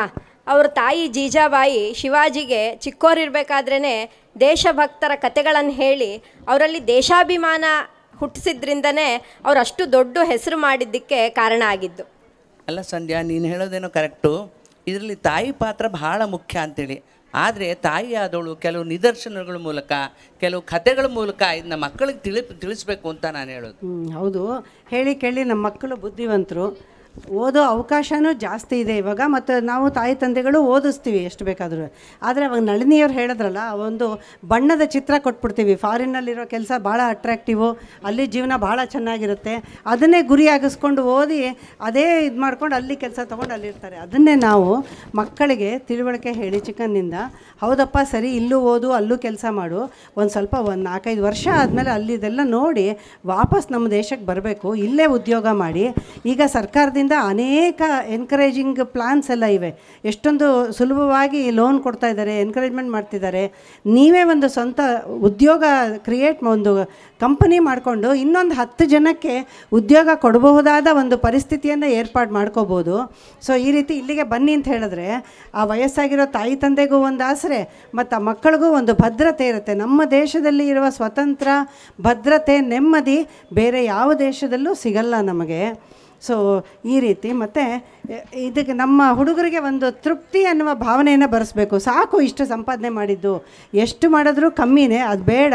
ನಮ್ಮ ದೇಶದಲ್ಲಿ ಬಂದು ನಮ್ಮ ತಾಯಿ ತಂದೆ ಜೊತೆ, ನಮ್ಮ ಮಕ್ಕಳು ಬಂಧು ಬಳಗದವ್ರ ಜೊತೆ ಜೀವನ ಮಾಡೋದೇ ಬೆಸ್ಟು ಅಂತ ಅಂದ್ಕೊಂಡು ಆ ತೃಪ್ತಿ ಒಂದು ಗೆರೆಯನ್ನು ಹಾಕುವಂಥ ಒಂದು ಅಭ್ಯಾಸವನ್ನು ನಾವು ಮಾಡಿಸ್ಬೇಕು ಮಕ್ಕಳಿಗೆ. ಆ ಗೆರೆ ಒಳಗಡೆನೇ ನಾವು ಏನಿದ್ರೂ ಪಡ್ಕೋಬೇಕು ಅಂತ. ನೀವು ಹೇಳೋದು ತುಂಬ ಕರೆಕ್ಟ್ ಇದೆ. ತೃಪ್ತಿ ಬರಬೇಕು. ಆದರೆ ತೃಪ್ತಿ ಯಾವಾಗ ಬರುತ್ತೆ? ಈಗ ಮನುಷ್ಯನ ಸ್ವಭಾವ ಹೆಂಗೆ ಅಂತಂದರೆ ಅಕ್ಕಪಕ್ಕದವ್ರನ್ನ ನೋಡ್ತಾರೆ.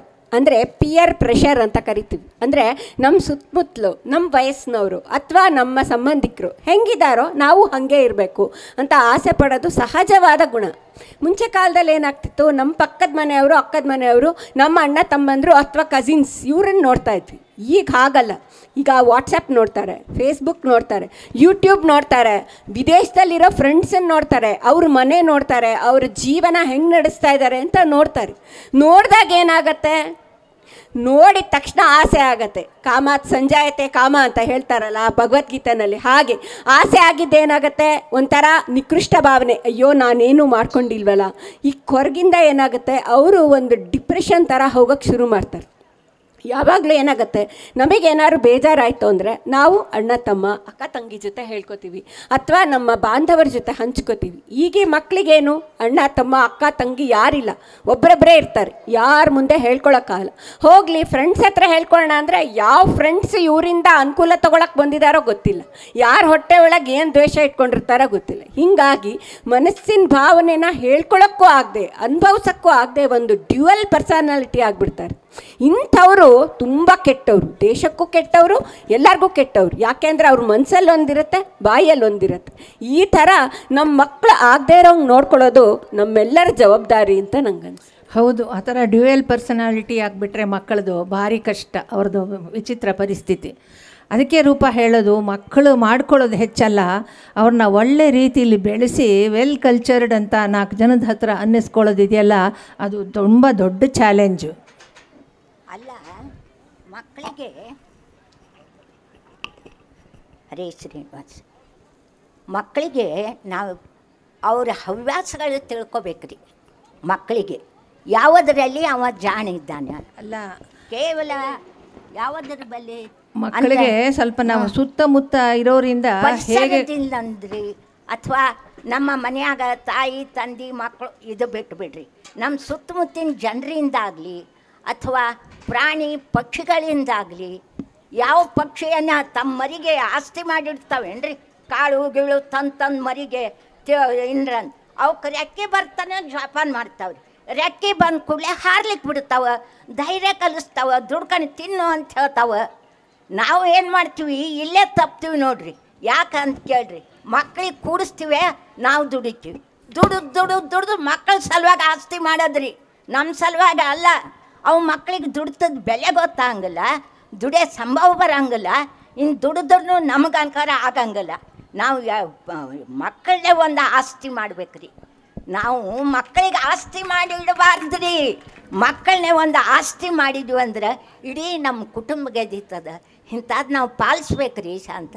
ಹೌದು, ಇಲ್ಲೇನು ನಾವು ತಪ್ಪು ಮಾಡ್ತಿದ್ದೀವಿ ಅಂದರೆ, ಮಕ್ಕಳು ಸಣ್ಣವರಿರುವಾಗ ಅಯ್ಯೋ ಸಣ್ಣ ಹುಡುಗರು ಯಾತಕ್ಕೆ ಬೈಬೇಕು ಅವ್ರಿಗೆ ಅಂತ, ಅವ್ರೇನು ತಪ್ಪು ಮಾಡಿದ್ರು ನಾವು ಸುಮ್ಮನೆ ಮುಚ್ಚಿಟ್ಬಿಡ್ತೀವಿ, ಏನೂ ಆಗಿಲ್ಲ ಅನ್ನೋಂಗೆ ನಡ್ಕೊಂಡು ಅವರು ತಪ್ಪು ದಾರಿಲೇ ಹೋಗ್ತಿರ್ತಾರೆ. ಮಕ್ಕಳು ಗೊತ್ತೇ ಆಗಲ್ಲ ಅವ್ರಿಗೆ ತಪ್ಪು ಅಂತ. ಒಂದು ಕಡೆ ಇನ್ಫೋಸಿಸ್ ನಾರಾಯಣ ಮೂರ್ತಿಯವ್ರು ಹೇಳಿದ್ದಾರೆ, ಮಕ್ಕಳಿಗೆ 100 ಜನ ಸ್ನೇಹಿತರು ಸಿಗ್ತಾರಂತ ಅವ್ರ ಜೀವನದಲ್ಲಿ, ತಾಯಿ ತಂದೆ ಸಿಗೋದು ಇಬ್ಬರೇ. ತಾಯಿ ತಂದೆದೇ ಸಣ್ಣ ಮಕ್ಕಳಾಗಿದ್ದಾಗ ತಿದ್ದಿ ತೀಡಿ ಹೇಳೋದು, ರೀತಿ ನೀತಿ ಕಲಿಸ್ಕೊಡೋದು ನಮ್ಮದೇ. ಇದು ಮಕ್ಕಳು ತಪ್ಪು ಅಂತ ಅನ್ನಿಸ್ದಾಗ ಕೂತು ಸ್ವಲ್ಪ ಪ್ರೀತಿಯಿಂದನೇ ಹೇಳಬೇಕು. ನಾವೇನು ಹೊಡೆದು ಬಡ್ದು ಹೇಳೋದು ಬೇಡ, ಶಿಕ್ಷೆ ಕೊಟ್ಟು ಹೇಳೋದು ಬೇಡ. ಪ್ರೀತಿಯಿಂದನೇ ಹೌದಪ್ಪ ಇದಲ್ಲ, ಹೀಗೆ ಮಾಡಬೇಕು, ಈ ಥರ ಮಾಡಬಾರ್ದು, ಈ ಥರ ಮಾಡಬೇಕು ಅಂತ ಅವಕ್ಕೆ ಸಣ್ಣವರಿದ್ದಾಗಿಂದ ತಿದ್ದಿ ಹೇಳಿದ್ರೆ ಒಂದು ಕರೆಕ್ಟಾಗಿ ಅವರು ಬೆಳ್ಕೊತಾ ಹೋಗ್ತಾರೆ. ದೊಡ್ಡವರಾದ್ಮೇಲೆ ಆ ತಪ್ಪುಗಳು ಮಾಡೋದಿಲ್ಲ. ನಾವೇನು ಮಾಡ್ತಿದ್ದೀವಿ, ಸಣ್ಣದು ಹೋಗಲಿ ಬಿಡು ಅಂತ ಮುದ್ದು ಮಾಡಿ, ಅತಿ ಮುದ್ದೂ ಮಕ್ಕಳಿಗೆ ಕೆಲವು ಸಲ ಮಾರಕ ಆಗಿಬಿಡುತ್ತಂತೆ. ಅತಿಯಾಗಿ ಮುದ್ದು ಮಾಡೋದು ಬೇಡ. ಜೊತೆಗೆ ನಾವು ತಾಯಿ ತಂದೆದು ಕರ್ತವ್ಯ ತಿದ್ದಿ ತಿಡಿ ಮಾಡೋದು. ಒಂದು ವಯಸ್ಸಿನ ತನಕ ಮಕ್ಕಳನ್ನ ಮಕ್ಕಳಾಗೇ ನೋಡ್ಬೇಕು ನಾವು. ಒಂದು ವಯಸ್ಸು ಬಂದ ಮೇಲೆ ಅವ್ರನ್ನ ಸ್ನೇಹಿತರಂತೆ ಕಂಡು ಅವ್ರ ಜೊತೆ ನಾವು ಇದು ವ್ಯವಹಾರ ಮಾಡ್ಕೊಂಡಿರಬೇಕು. ಮತ್ತು ನೀವು ಹೇಳಿದ್ರಲ್ಲ, ತಿದ್ದಿ ತೀಡಬೇಕು, ಬುದ್ಧಿ ಹೇಳಬೇಕು ಮಕ್ಕಳಿಗೆ ಅಂತ. ಈಗಿನ ಕಾಲದಲ್ಲಿ ಏನಾಗಿದೆ ಅಂದರೆ, ಮಕ್ಕಳು ನಮ್ಮ ಕೈಗೆ ಸಿಗ್ದಂಗೆ ಆಗೋಗ್ಬಿಟ್ಟಿದೆ. ಮುಂಚೆ ಕಾಲದಲ್ಲಿ ಏನಿರ್ತಿತ್ತು, ಮನೆ ಮಂದಿ ಎಲ್ಲ ಕುತ್ಕೊಂಡು ಒಟ್ಟಿಗೆ ಊಟ ಮಾಡ್ತಿದ್ರು. ಅಜ್ಜ ಅಜ್ಜಿ ತಂದೆ ತಾಯಿ ಮಕ್ಕಳು ಎಲ್ಲ ಊಟ ಮಾಡುವಾಗ ಏನಾಗ್ತಿತ್ತು, ಮನಸ್ಸಿನ ಮಾತುಗಳನ್ನು ಆಡ್ತಾಯಿದ್ರು, ಮಕ್ಳಿಗೂ ಬುದ್ಧಿ ಹೇಳ್ತಾಯಿದ್ರು. ಈಗೇನಾಗಿದೆ, ಡೈನಿಂಗ್ ಟೇಬಲ್ ಮೇಲೆ ಊಟ ಇರುತ್ತೆ, ಯಾರಿಗೆ ಹಸಿವಾಗುತ್ತೆ ಬರ್ತಾರೆ, ಬಡ್ಸ್ಕೊತಾರೆ, ತಿಂತಾರೆ. ಮುಂಚೆ ಕಾಲದಲ್ಲಿ ಕೋಸಂಬರಿ ಪಲ್ಯ ತಿನ್ನಲೇಬೇಕಂತಮ್ಮ ಹಾಕ್ತಾಯಿದ್ರು.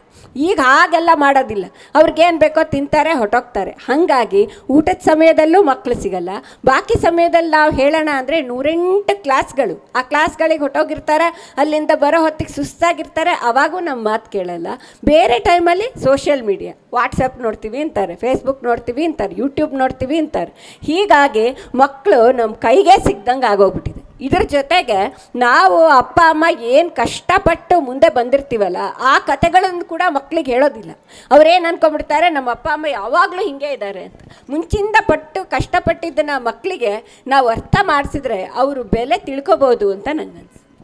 ಇದ್ರ ಜೊತೆ ಯಾರ್ಯಾರು ಸಾಧನೆ ಮಾಡಿದ್ದಾರೆ ಅವ್ರ ಚರಿತ್ರೆಗಳನ್ನು ಓದುವಾಗ ಅವ್ರು ತುಂಬ ಜನ ಬಡತನದಿಂದ ಬಂದು ಬೆಳೆದು ದೊಡ್ಡವರಾಗಿರ್ತಾರೆ. ಟಿಪ್ ಆಫ್ ಎನ್ ಐಸ್ಬರ್ಗ್ ಅಂತ ಹೇಳ್ತಾರೆ. ಅಂದರೆ ನೀರಲ್ಲಿ ಮಂಜುಗೆಡ್ಡೆ ಮುಳುಗಿದಾಗ ಅದ್ರ ತುದಿ ಮಾತ್ರ ನಮಗೆ ಕಾಣಿಸ್ತಾ ಇರುತ್ತೆ, ನೀರಲ್ಲಿ ಮುಳುಗಿರೋ ಮಂಜುಗೆಡ್ಡೆ ನಮಗೆ ಕಾಣಲ್ಲ. ಅಂದರೆ ಒಂದು ಸಾಧನೆ ಮಾತ್ರ ಕಾಣಿಸ್ತಾ ಇರುತ್ತೆ, ಆದರೆ ಹಿಂದಿನ ಪರಿಶ್ರಮ ಗೊತ್ತಾಗಲ್ಲ. ಅಂದರೆ ಹಿಂದಿನ ಪರಿಶ್ರಮನೂ ಮಕ್ಕಳಿಗೆ ತಿಳಿ ಹೇಳಬೇಕಾಗತ್ತೆ ನಾವು. ಮಕ್ಕಳಿಗೆ ಅದಕ್ಕೆ ನಾವು ಅವಾಗವಾಗ ಪೌರಾಣಿಕ ಪಾತ್ರಗಳನ್ನು, ಆದರ್ಶ ವ್ಯಕ್ತಿಗಳ ಚರಿತ್ರೆಗಳನ್ನು, ತ್ಯಾಗಜೀವಿಗಳು, ಮಹಾತ್ಮರುಗಳು ಇವ್ರ ಚರಿತ್ರೆಗಳನ್ನು ಅವಾಗವಾಗ ಹೇಳ್ತಾ ಇರಬೇಕಾಗತ್ತೆ. ನಾವೇನು ಮಾಡಿಬಿಡ್ತೀವಿ, ಮುದ್ದಿನಲ್ಲಿ ಇವನ್ನೆಲ್ಲ ಹೇಳ್ಕೊಡೋದನ್ನ ಮರೆತು ಬಿಡ್ತೀವಿ. ಹಾಗಾಗಿ ನಮ್ಮ ಅತಿಯಾದ ಮುದ್ದೆ ಮಕ್ಕಳ ಬೆಳವಣಿಗೆಗೆ ಮಾರಕ ಆಗಿದೆ. ನೀವು ಹೇಳೋದು ನಿಜ ಸಂಧ್ಯಾ. ನೀವು ಮಾತು ಕೇಳಿದರೆ ಪುರಾಣದೊಂದು ಕತೆ ಜ್ಞಾಪಕ ಬರುತ್ತೆ. ದ್ವಾಪರ ಯುಗದಲ್ಲಿ ಕೃಷ್ಣ ಪರಮಾತ್ಮ ಪಾಂಡವ್ರನ್ನ 5 ಜನನ ಕರೆದು ಒಂದು ಸಲ ಹೇಳ್ತಾನಂತೆ, ನಿಮಗೆಲ್ಲ ನೀತಿ ಕಲಿಸೋದಿದೆ ಒಂದು, ನಾನು 5 ಬಾಣನ 5 ದಿಕ್ಕಿಗೆ ಬಿಡ್ತೀನಿ, ನೀವು ಆ ದಿಕ್ಕಿಗೆ ಹೋಗ್ರಿ ಅಂತ ಹೇಳಿದಂತೆ. ಅರ್ಜುನ ಯಾವಾಗಲೂ ಸ್ವಲ್ಪ ಕೃಷ್ಣನ ಜೊತೆ ಇರೋದು ರೂಢಿಯಲ್ಲ. ಸರಿ, ಕೃಷ್ಣ ಹೇಳಿದ ಒಂದು ದಿಕ್ಕಿಗೆ ಅರ್ಜುನನು ಹೋದ, ಬಿಟ್ಟು ಬಾಣದ ದಿಕ್ಕಿಗೆ ಹೋದ. ಸುಮಾರು ದೂರ ಹೋದ. ಅಲ್ಲಿ ಹೋದಾಗ ಒಂದು ಕಡೆ ಬೆರಗಾಗಿ ನಿಂತ್ಕೊಂಡಂತೆ. ಏನಪ್ಪ ಅಂದರೆ ಅಲ್ಲಿ ಒಂದು ಶುಭ್ರವಾದ ಬಿಳಿ ಹಸು ಒಂದು ಕರುವಿಗೆ ಆಗ್ತಾನೆ ಜನ್ಮ ಕೊಟ್ಟಿತ್ತಂತೆ. ಬಹಳ ಮುದ್ದಾಗಿತ್ತಂತೆ ದೃಶ್ಯ. ನೋಡ್ತಾ ನಿಂತಂತೆ. ನೋಡ್ತಾ ಇದ್ದಂಗೆ ಹಸು ಕರುವನ್ನ ನೆಕ್ತಾ ಇತ್ತಂತೆ, ಪ್ರೀತಿ ಮಾಡ್ತಿತ್ತಂತೆ. ತುಂಬ ಖುಷಿಯಾಯಿತು ಅರ್ಜುನನಿಗೆ, ಮನಸ್ಸಿಗೆ ತುಂಬ ಸಂತೋಷದಿಂದ ನಿಂತಿದ್ದ. ನೋಡ್ತಾ ಇದ್ದಂಗೆ ಕರುವಿನ ಚರ್ಮ ಸುಲ್ಕೊಂಡು ಬರೋಕ್ಕೆ ಶುರುವಾಯ್ತಂತೆ. ಹಾಗೇ ಸ್ವಲ್ಪ ಹೊತ್ತಾಗ್ತಾ ಇದ್ದಂಗೆ ರಕ್ತ ಸೋರಿ ಕರು ಸತ್ತೇ ಹೋಯ್ತಂತೆ. ನಿಲ್ಲಕ್ಕಾಗಲಿಲ್ಲಂತೆ ಅರ್ಜುನನಿಗೆ. ಇದೆಂಥದ್ದಿದು, ಇಂಥ ದೃಶ್ಯ ನೋಡಿಬಿಟ್ನಲ್ಲ ನಾನು, ಸ್ವಲ್ಪ ಹೊತ್ತಿನ ಮುಂಚೆ ಇದ್ದಿದ್ದೇ ಬೇರೆ, ಇದೇನಿದು ಹೀಗಾಗ್ಬಿಡ್ತು ಅಂತ ಬೇಗ ಬಂದಂತೆ. ಕೃಷ್ಣನ ಹತ್ರ ಬಂದು, ಭಗವಂತ ಏನು ನನಗೇನು ಕಲ್ಸೋಕ್ಕೆ ಅಂತ ಕಳಿಸಿದ್ದೆ ನೀನು, ಏನು ನೀತಿ ಏನು ಬಂತು ಇದರಲ್ಲಿ, ನನಗೆ ಭಾರಿ ಮನಸ್ಸಿಗೆ ಗಲಿಬಿಲಿ ಆಗಿಬಿಡ್ತು, ಇದನ್ನ ನೋಡೋಕ್ಕೋಸ್ಕರ ಕಳಿಸಿದ್ಯಾ ನೀನು, ನಂಗೆ ತಡೆಯೋಕ್ಕಾಗ್ತಿಲ್ಲ, ಏನಿದು ಹೇಳು ಅಂದ. ಅದಕ್ಕೆ ಆವಾಗ ಕೃಷ್ಣ ಅನ್ನಂತೆ, ಅರ್ಜುನ ಮುಂದೆ ಕಲಿಯುಗದಲ್ಲಿ ತಂದೆ ತಾಯಿಗಳು ಮಕ್ಕಳಿಗೆ ಮಾಡೋದು ಹೀಗೇನೆ, ಅತಿಯಾಗಿ ಮುದ್ದು ಮಾಡಿ ಅವರು ಭವಿಷ್ಯಕ್ಕೆ ಮಾರಕ ಆಗಿಬಿಡ್ತಾರೆ, ಇದನ್ನು ನೀನು ನೋಡಲಿ ಅನ್ನೋದಕ್ಕೋಸ್ಕರ ಕಳಿಸ್ದೆ ಅಂತ ಹೇಳಿದ್ನಂತೆ. ಅಲ್ಲನಲ್ಲಿ ಎಷ್ಟು ಒಳ್ಳೆ ಒಂದು ಉಪಕಥೆ ಹೇಳಿದ್ರಿ ನೋಡ್ರಿ. ಈಗ ನಡೀತಿರೋದನ್ನು ಸರಿಯಾಗಿ ಹೇಳಿದಿರಿ ನೀವು. ಅದಕ್ಕಷ್ಟೇ ಅಮೃತಂ ವಿಷಮ್ ಅಂಥೇಳಿ, ಯಾವುದು ಅತಿ ಆದರೆ ಅದು ಹಿತ ಅಲ್ಲ ನೋಡ್ರಿ. ಹೌದು ಹೌದು. ಅಲ್ರಿ, ರಾಮಾಯಣ ಮಹಾಭಾರತ ವೇದವ್ಯಾಸರು ಸುಮ್ಮನೆ ಬರ್ದಿಲ್ರಿ ಪುರಾಣ ಪುಣ್ಯಕಥೆಗಳು, ಅದ್ರ ತುಂಬ ಬರೀ ನೀತಿ ಕಥೆನೇ ಅವ. ಅಲ್ಲೇ ಇಲ್ಲೇ ಯಾಕೆ ಹೋಗ್ತೀರಿ? ಮಹಾಭಾರತದಾಗ ಧೃತರಾಷ್ಟ್ರಂದು ಎಂಥ ಪ್ರೇಮ್ ರೀ, ಕುರುಡ ಪ್ರೀತಿ. ಆ ಕುರುಡ ಪ್ರೀತಿಲಿಂದ ದುರ್ಯೋಧನ ಹೆಂಗಾದ? ಕೃಷ್ಣ ಪರಮಾತ್ಮ ಸಂಧಾನಕ್ಕೆ ಬಂದ, ಪಾಂಡವರ ಸಂಗಾತ ಸ್ನೇಹ ಮಾಡ್ಕೊರಿ, ಇಬ್ಬರು ಸಮವಾಗಿ ಇರ್ರಿ, ಯುದ್ಧ ಮಾಡಬೇಡ್ರಿ, ಯುದ್ಧದಿಂದ ಯಾರಿಗೂ ಒಳ್ಳೆಯದಲ್ಲ, ಎಷ್ಟು ಪರಿ ಹೇಳಿದ್ದನ್ರಿ. ಧೃತರಾಷ್ಟ್ರ ಕೇಳೇ ಇಲ್ಲ. ಏನು ಮಾಡ್ಲಪ್ಪ, ನನ್ನ ಕೈಯಾಗೆ ಏನದ, ಮಗ ದುರ್ಯೋಧನ ನನ್ನ ಮಾತು ಕೇಳಂಗಲ್ಲ, ಹುಚ್ಚು ಪ್ರೇಮ ಮಾಡಿ ಕೊನೆಗೆ ಏನಾಯ್ತು ರೀ, ದೊಡ್ಡ ಮಹಾಭಾರತ ಯುದ್ಧ ಆಯಿತು. ಯಾರಿಗಿದಾಯಿತು? ದುಷ್ಟರೆಲ್ಲ ಸಂಹಾರ ಆದರು. ಇಂಥ ಕಾಲ ಅದು. ಮಹಾಭಾರತ ರಾಮಾಯಣ ನಮಗೆ ನೀತಿ ಹೇಳಿಕ್ಕೆ ಹುಟ್ಟಿದವು ರೀ ಅವು. ಹೌದು, ಇದು ಸುತ್ತಿ ಬಳಸಿ ಕೊನೆಗೆ ಇದು ನಮ್ಮ ಬುಡಕ್ಕೆ ಬರ್ತಾ ಇದೆ. ನಾವು ಬೆಳೆಸ್ತಾ ಇರೋದು ಸರಿ ಇಲ್ಲ, ನಾವು ಬೆಳೆಸಿರೋದು ಸರಿ ಇಲ್ಲ ಅಂತ. ಅದು ಅದೇ ವಿಚಾರ ಮಾಡ್ತಾ ಹೋಗೋ ಬದಲು ಏನು ಹೇಳಬೇಕು ಮುಂದಿನವ್ರಿಗೆ, ಏನು ಮಾಡಬಾರ್ದು ಏನು ಮಾಡಬೇಕು ಅನ್ನೋದನ್ನ ಹೇಳಿಬಿಟ್ರೆ ವಾಸಿ ಏನೋ ಅಲ್ವಾ ಶಾಂತ? ಹೌದು ಹೌದು. ನಾವು ಮಕ್ಕಳನ್ನ ಸಾಕೋ ಮುಂದೆ ಅವರಲ್ಲಿ ಆತ್ಮವಿಶ್ವಾಸ ಇರೋಂಗೆ ನಾವು ನೋಡ್ಕೋಬೇಕು. ಸಣ್ಣ ವಯಸ್ಸಿಂದ ಸಣ್ಣ ಪುಟ್ಟ ಕೆಲಸಗಳು ಮಾಡ್ಕೊತ ಬಂದಾಗ ಅವ್ರಿಗೆ ಧೈರ್ಯ ತುಂಬೋದು. ಹೌದು, ನೀವು ಮಾಡ್ತಿರೋದು ಕರೆಕ್ಟು, ನಿನ್ನ ಕೈಲಿ ಸಾಧ್ಯ ಇದು ಮಾಡೋದು ಅಂಥೇಳಿ ಅವರ ಮಾಡುವ ಕೆಲಸಗಳಲ್ಲಿ ಅವ್ರಿಗೆ ಕಾನ್ಫಿಡೆನ್ಸ್ ಬರೋ ಹಾಗೆ ನಾವು ಬೆಳೆಸಿದ್ರೆ ಮುಂದೆ ಎಂಥ ಕಷ್ಟದ ಪರಿಸ್ಥಿತಿ ಬಂದರೂ ಅದನ್ನು ನಿಭಾಯಿಸ್ಕೊಂಡು ಮುಂದಕ್ಕೆ ಹೋಗ್ತಾರೆ. ಅವರ ಲಿಮಿಟೇಷನ್ಸನ್ನು ನಾವು ತೋರಿಸ್ಕೊಡ್ಬೇಕು. ನನ್ನ ಕೈಲಿ ಸಾಧ್ಯ ಇಲ್ಲ ಅನ್ನೋದು ಕೂಡ ಅವ್ರಿಗೆ ಗೊತ್ತಾಗಬೇಕು. ಅದು ಮಿತಿ ಮೀರಿ ಅವರು ಮಾಡೋ ಹಾಗೆ ನಾವು ಅವ್ರನ್ನ ಇನಿಷಿಯೇಟ್ ಮಾಡಬಾರ್ದು. ಜೊತೆಗೆ ಎಂಥ ಪರಿಸ್ಥಿತಿಯಲ್ಲೂ ಕಷ್ಟಪಟ್ಟರಲ್ಲೂ ತಮಗೆ ತಾವೇ ನಿಭಾಯಿಸ್ಕೊಳ್ಳೋಂಗೆ ಮನೆಯದೆಲ್ಲ ಕೆಲಸಗಳು ಈಗ ಎಲ್ಲ ಆಗ್ತಾರೆ, ಓದ್ತಾರೆ, ಒಬ್ಬೊಬ್ಬರೇ ಒಂದು ಕಡೆ ಹೋಗಿ ಕೆಲಸ ಮಾಡೋ ಸಂದರ್ಭ ಬರುತ್ತೆ. ಒಬ್ಬರೇ ಮನೇನ ಮ್ಯಾನೇಜ್ ಮಾಡಬೇಕಾಗತ್ತೆ, ಒಬ್ಬೊಬ್ಬರೇ ಕೆಲವು ಸಲ ಆಫೀಸನ್ನು ಇದ್ದಕ್ಕಿದ್ದಂಗೆ ಲೀಡರ್ಶಿಪ್ ತೊಗೋಬೇಕಾಗತ್ತೆ. ಆವಾಗ ನಾವು ಮಕ್ಕಳಲ್ಲಿ ಏನು ಅವ್ರನ್ನ ಆತ್ಮವಿಶ್ವಾಸದಿಂದ ಬೆಳೆಸ್ತಿರ್ತೀವಲ್ಲ ಅದು ಅಲ್ಲಿ ಸಹಾಯ ಮಾಡುತ್ತೆ. ಹಾಗೆಯೇ ತಾನು ಮಾಡಿದ ತಪ್ಪನ್ನು ಒಪ್ಕೊಳ್ಳೋ ಹಾಗೆ ಮಕ್ಕಳಿಗೆ ಕಲಿಸ್ಬೇಕು. ನಾವು ತನ್ನ ತಪ್ಪಿಟ್ಕೊಂಡು ಅದನ್ನು ಇನ್ನೊಬ್ಬರ ಮೇಲೆ ಇನ್ನೊಂದು ಸಿಚುವೇಶನ್ ಮೇಲೆ ಆ ತಪ್ಪನ್ನು ಹಾಕ್ಬೋದು. ಒಂಥರ ಬ್ಲೇಮ್ ಗೇಮ್ ಥರ ಆಡೋ ಹಾಗೆ ನಾವು ಮಕ್ಕಳನ್ನ ಬೆಳೆಸಬಾರ್ದು. ತಾವು ಮಾಡಿದ ತಪ್ಪನ್ನು ತಮ್ಮ ಮೇಲೆ ಹಾಕ್ಕೋಬೇಕು. ಅಂದರೆ ಅದನ್ನು ಒಪ್ಕೊಂಡು ತಿದ್ದುಕೊಂಡು ಮುಂದೆ ಹೋಗಬೇಕು. ತನಗೆ ಸಾಧ್ಯ ಆಗಿದ್ದನ್ನೆಲ್ಲ ತಾನು ಮಾಡ್ಕೋಬೇಕು, ಯಾರ ಮೇಲೂ ಡಿಪೆಂಡ್ ಆಗಬಾರ್ದು. ತೀರಾ ಕಷ್ಟದ ಪರಿಸ್ಥಿತಿ ಬಂದರೆ ಹತ್ತಿರದಲ್ಲಿ ಯಾರು ಇರ್ತಾರೋ ಅವ್ರನ್ನ ಸಹಾಯ ತಗೊಂಡು ಆ ಪರಿಸ್ಥಿತಿಯನ್ನು ನಿಭಾಯಿಸ್ಕೊಂಡು ಹೋಗೋ ಹಾಗೆ ನಾವು ಮಕ್ಕಳನ್ನ ತಯಾರು ಮಾಡ್ಕೋಬೇಕು. ಅಂದರೆ ನಾವು ಮಕ್ಕಳಿಗೆ ಒಂದು ರೀತಿ ಸ್ವತಂತ್ರ ಕೊಡಬೇಕು ಅಂತ ನೀವು ಹೇಳ್ತಿದ್ದೀರಿ. ಅಂದರೆ ಹಕ್ಕಿದು ರೆಕ್ಕೆ ಬಲಿಯಕ್ಕೆ ಮುಂಚೆ ಅದಕ್ಕೆ ಹಾರಕ್ಕೆ ಬಿಟ್ಟರೆ ರೆಕ್ಕೆ ಮುರ್ಕೊಂಡು ಬಿದ್ದೋಗ್ಬಿಡುತ್ತೆ. ಆದರೆ ಹಕ್ಕಿ ರೆಕ್ಕೆ ಚೆನ್ನಾಗಿ ಬಲ್ತಾಗ ಹಾರಕ್ಕೆ ಬಿಟ್ಟರೆ ಸ್ವಚ್ಛಂದವಾಗಿ ಆಕಾಶದಲ್ಲಿ ಹಾರಾಡುತ್ತೆ. ಹಾಗೆ ನಾವು ತಂದೆ ತಾಯಿ ಆ ಮಕ್ಕಳಿಗೆ ಅವ್ರಿಗೆ ಏನು ಬೇಕು ಏನು ಬೇಡ ಅನ್ನೋದು ಗೊತ್ತಿದೆಯಾ? ಅವ್ರಿಗೆ ಬೇಕಾಗಿದ್ದನ್ನ ಅವ್ರು ಸಾಧಿಸ್ಕೋಬೇಕು ಅಂದರೆ ಅವ್ರು ಯಾವ ರೀತಿ ಕೆಲಸ ಮಾಡಬೇಕು, ಅವ್ರು ಹೇಗಿರಬೇಕು, ಅವ್ರು ಹೇಗೆ ನಡ್ಕೋಬೇಕು, ಏನು ಮಾಡಬೇಕು ಅನ್ನೋದ್ರ ಪರಿಜ್ಞಾನ ಅವ್ರಿಗೆ ಇದೆಯಾ ಅಂತ ನಾವು ಅವ್ರನ್ನ ಸೂಕ್ಷ್ಮವಾಗಿ ಗಮನಿಸಬೇಕಾಗತ್ತೆ. ಅವರಲ್ಲಿ ಆ ಶಕ್ತಿ ಬಂದಿದೆ ಅಂತ ಕಂಡಾಗ ಅವರಿಗೆ ಸ್ವಾತಂತ್ರ್ಯ ಕೊಡಬೇಕು. ಮತ್ತು ನಮ್ಮ ಮಕ್ಕಳು ಸಾಧನೆ ಮಾಡೋಕ್ಕೆ ಶುರು ಮಾಡಿದಾಗ ಸ್ವಲ್ಪ ಸಾಧನೆನ ಅತಿಯಾಗಿ ಹೊಗಳಿ ಅವ್ರ ನಟ್ಟಕ್ಕೇರಿಸಬಾರ್ದು. ಆಯ್ತಪ್ಪ ಇಷ್ಟು ಮಾಡಿದ್ಯಾ, ಮುಂದಿನ ಗುರಿ ಇದಿದೆ, ಇದಕ್ಕೆ ನೀನು ಪರಿಶ್ರಮ ಪಡಬೇಕು ಅಂತ ಮುಂದಿನ ಗುರಿ ಅವನ ಮುಂದೆ ಇಟ್ಟಾಗ ನಮ್ಮ ಮಕ್ಕಳು ಏರ್ತಾ ಹೋಗ್ತಾರೆ, ಒಂದೇ ಕಡೆ ಸ್ಟ್ಯಾಗ್ನೆಂಟ್ ಆಗೋದಿಲ್ಲ, ಮತ್ತೆ ಮತ್ತೆ ಸಾಧನೆ ಮಾಡ್ತಾರೆ.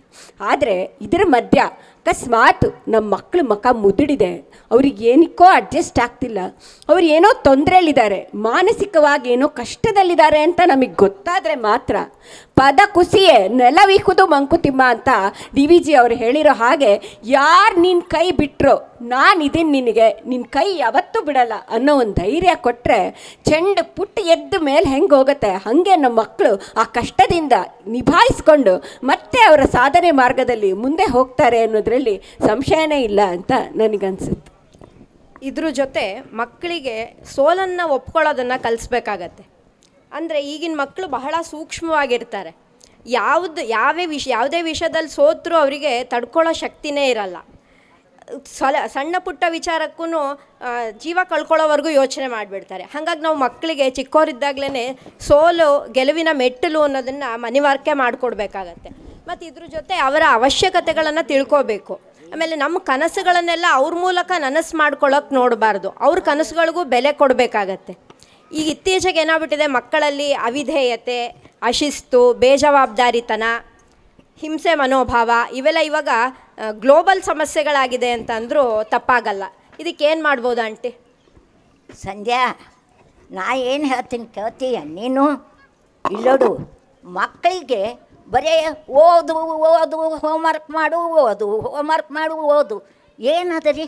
ಮಕ್ಕಳಿಗೆ ಎದುರಾಗ ಪ್ರೋತ್ಸಾಹ ಕೊಡ್ಬೇಕು ನಾವು. ಮಕ್ಕಳಿಗೆ ಸಂಗೀತದಾಗಿದ್ದಾನೋ, ಆಟದಾಗಿದ್ದಾನೋ, ಸಾಹಿತ್ಯದಾಗಿದ್ದಾನೋ, ಅಥವಾ ಪೇಂಟಿಂಗು, ಹಿಂಗೆ ಅನೇಕ ವಿಷಯಗಳವ.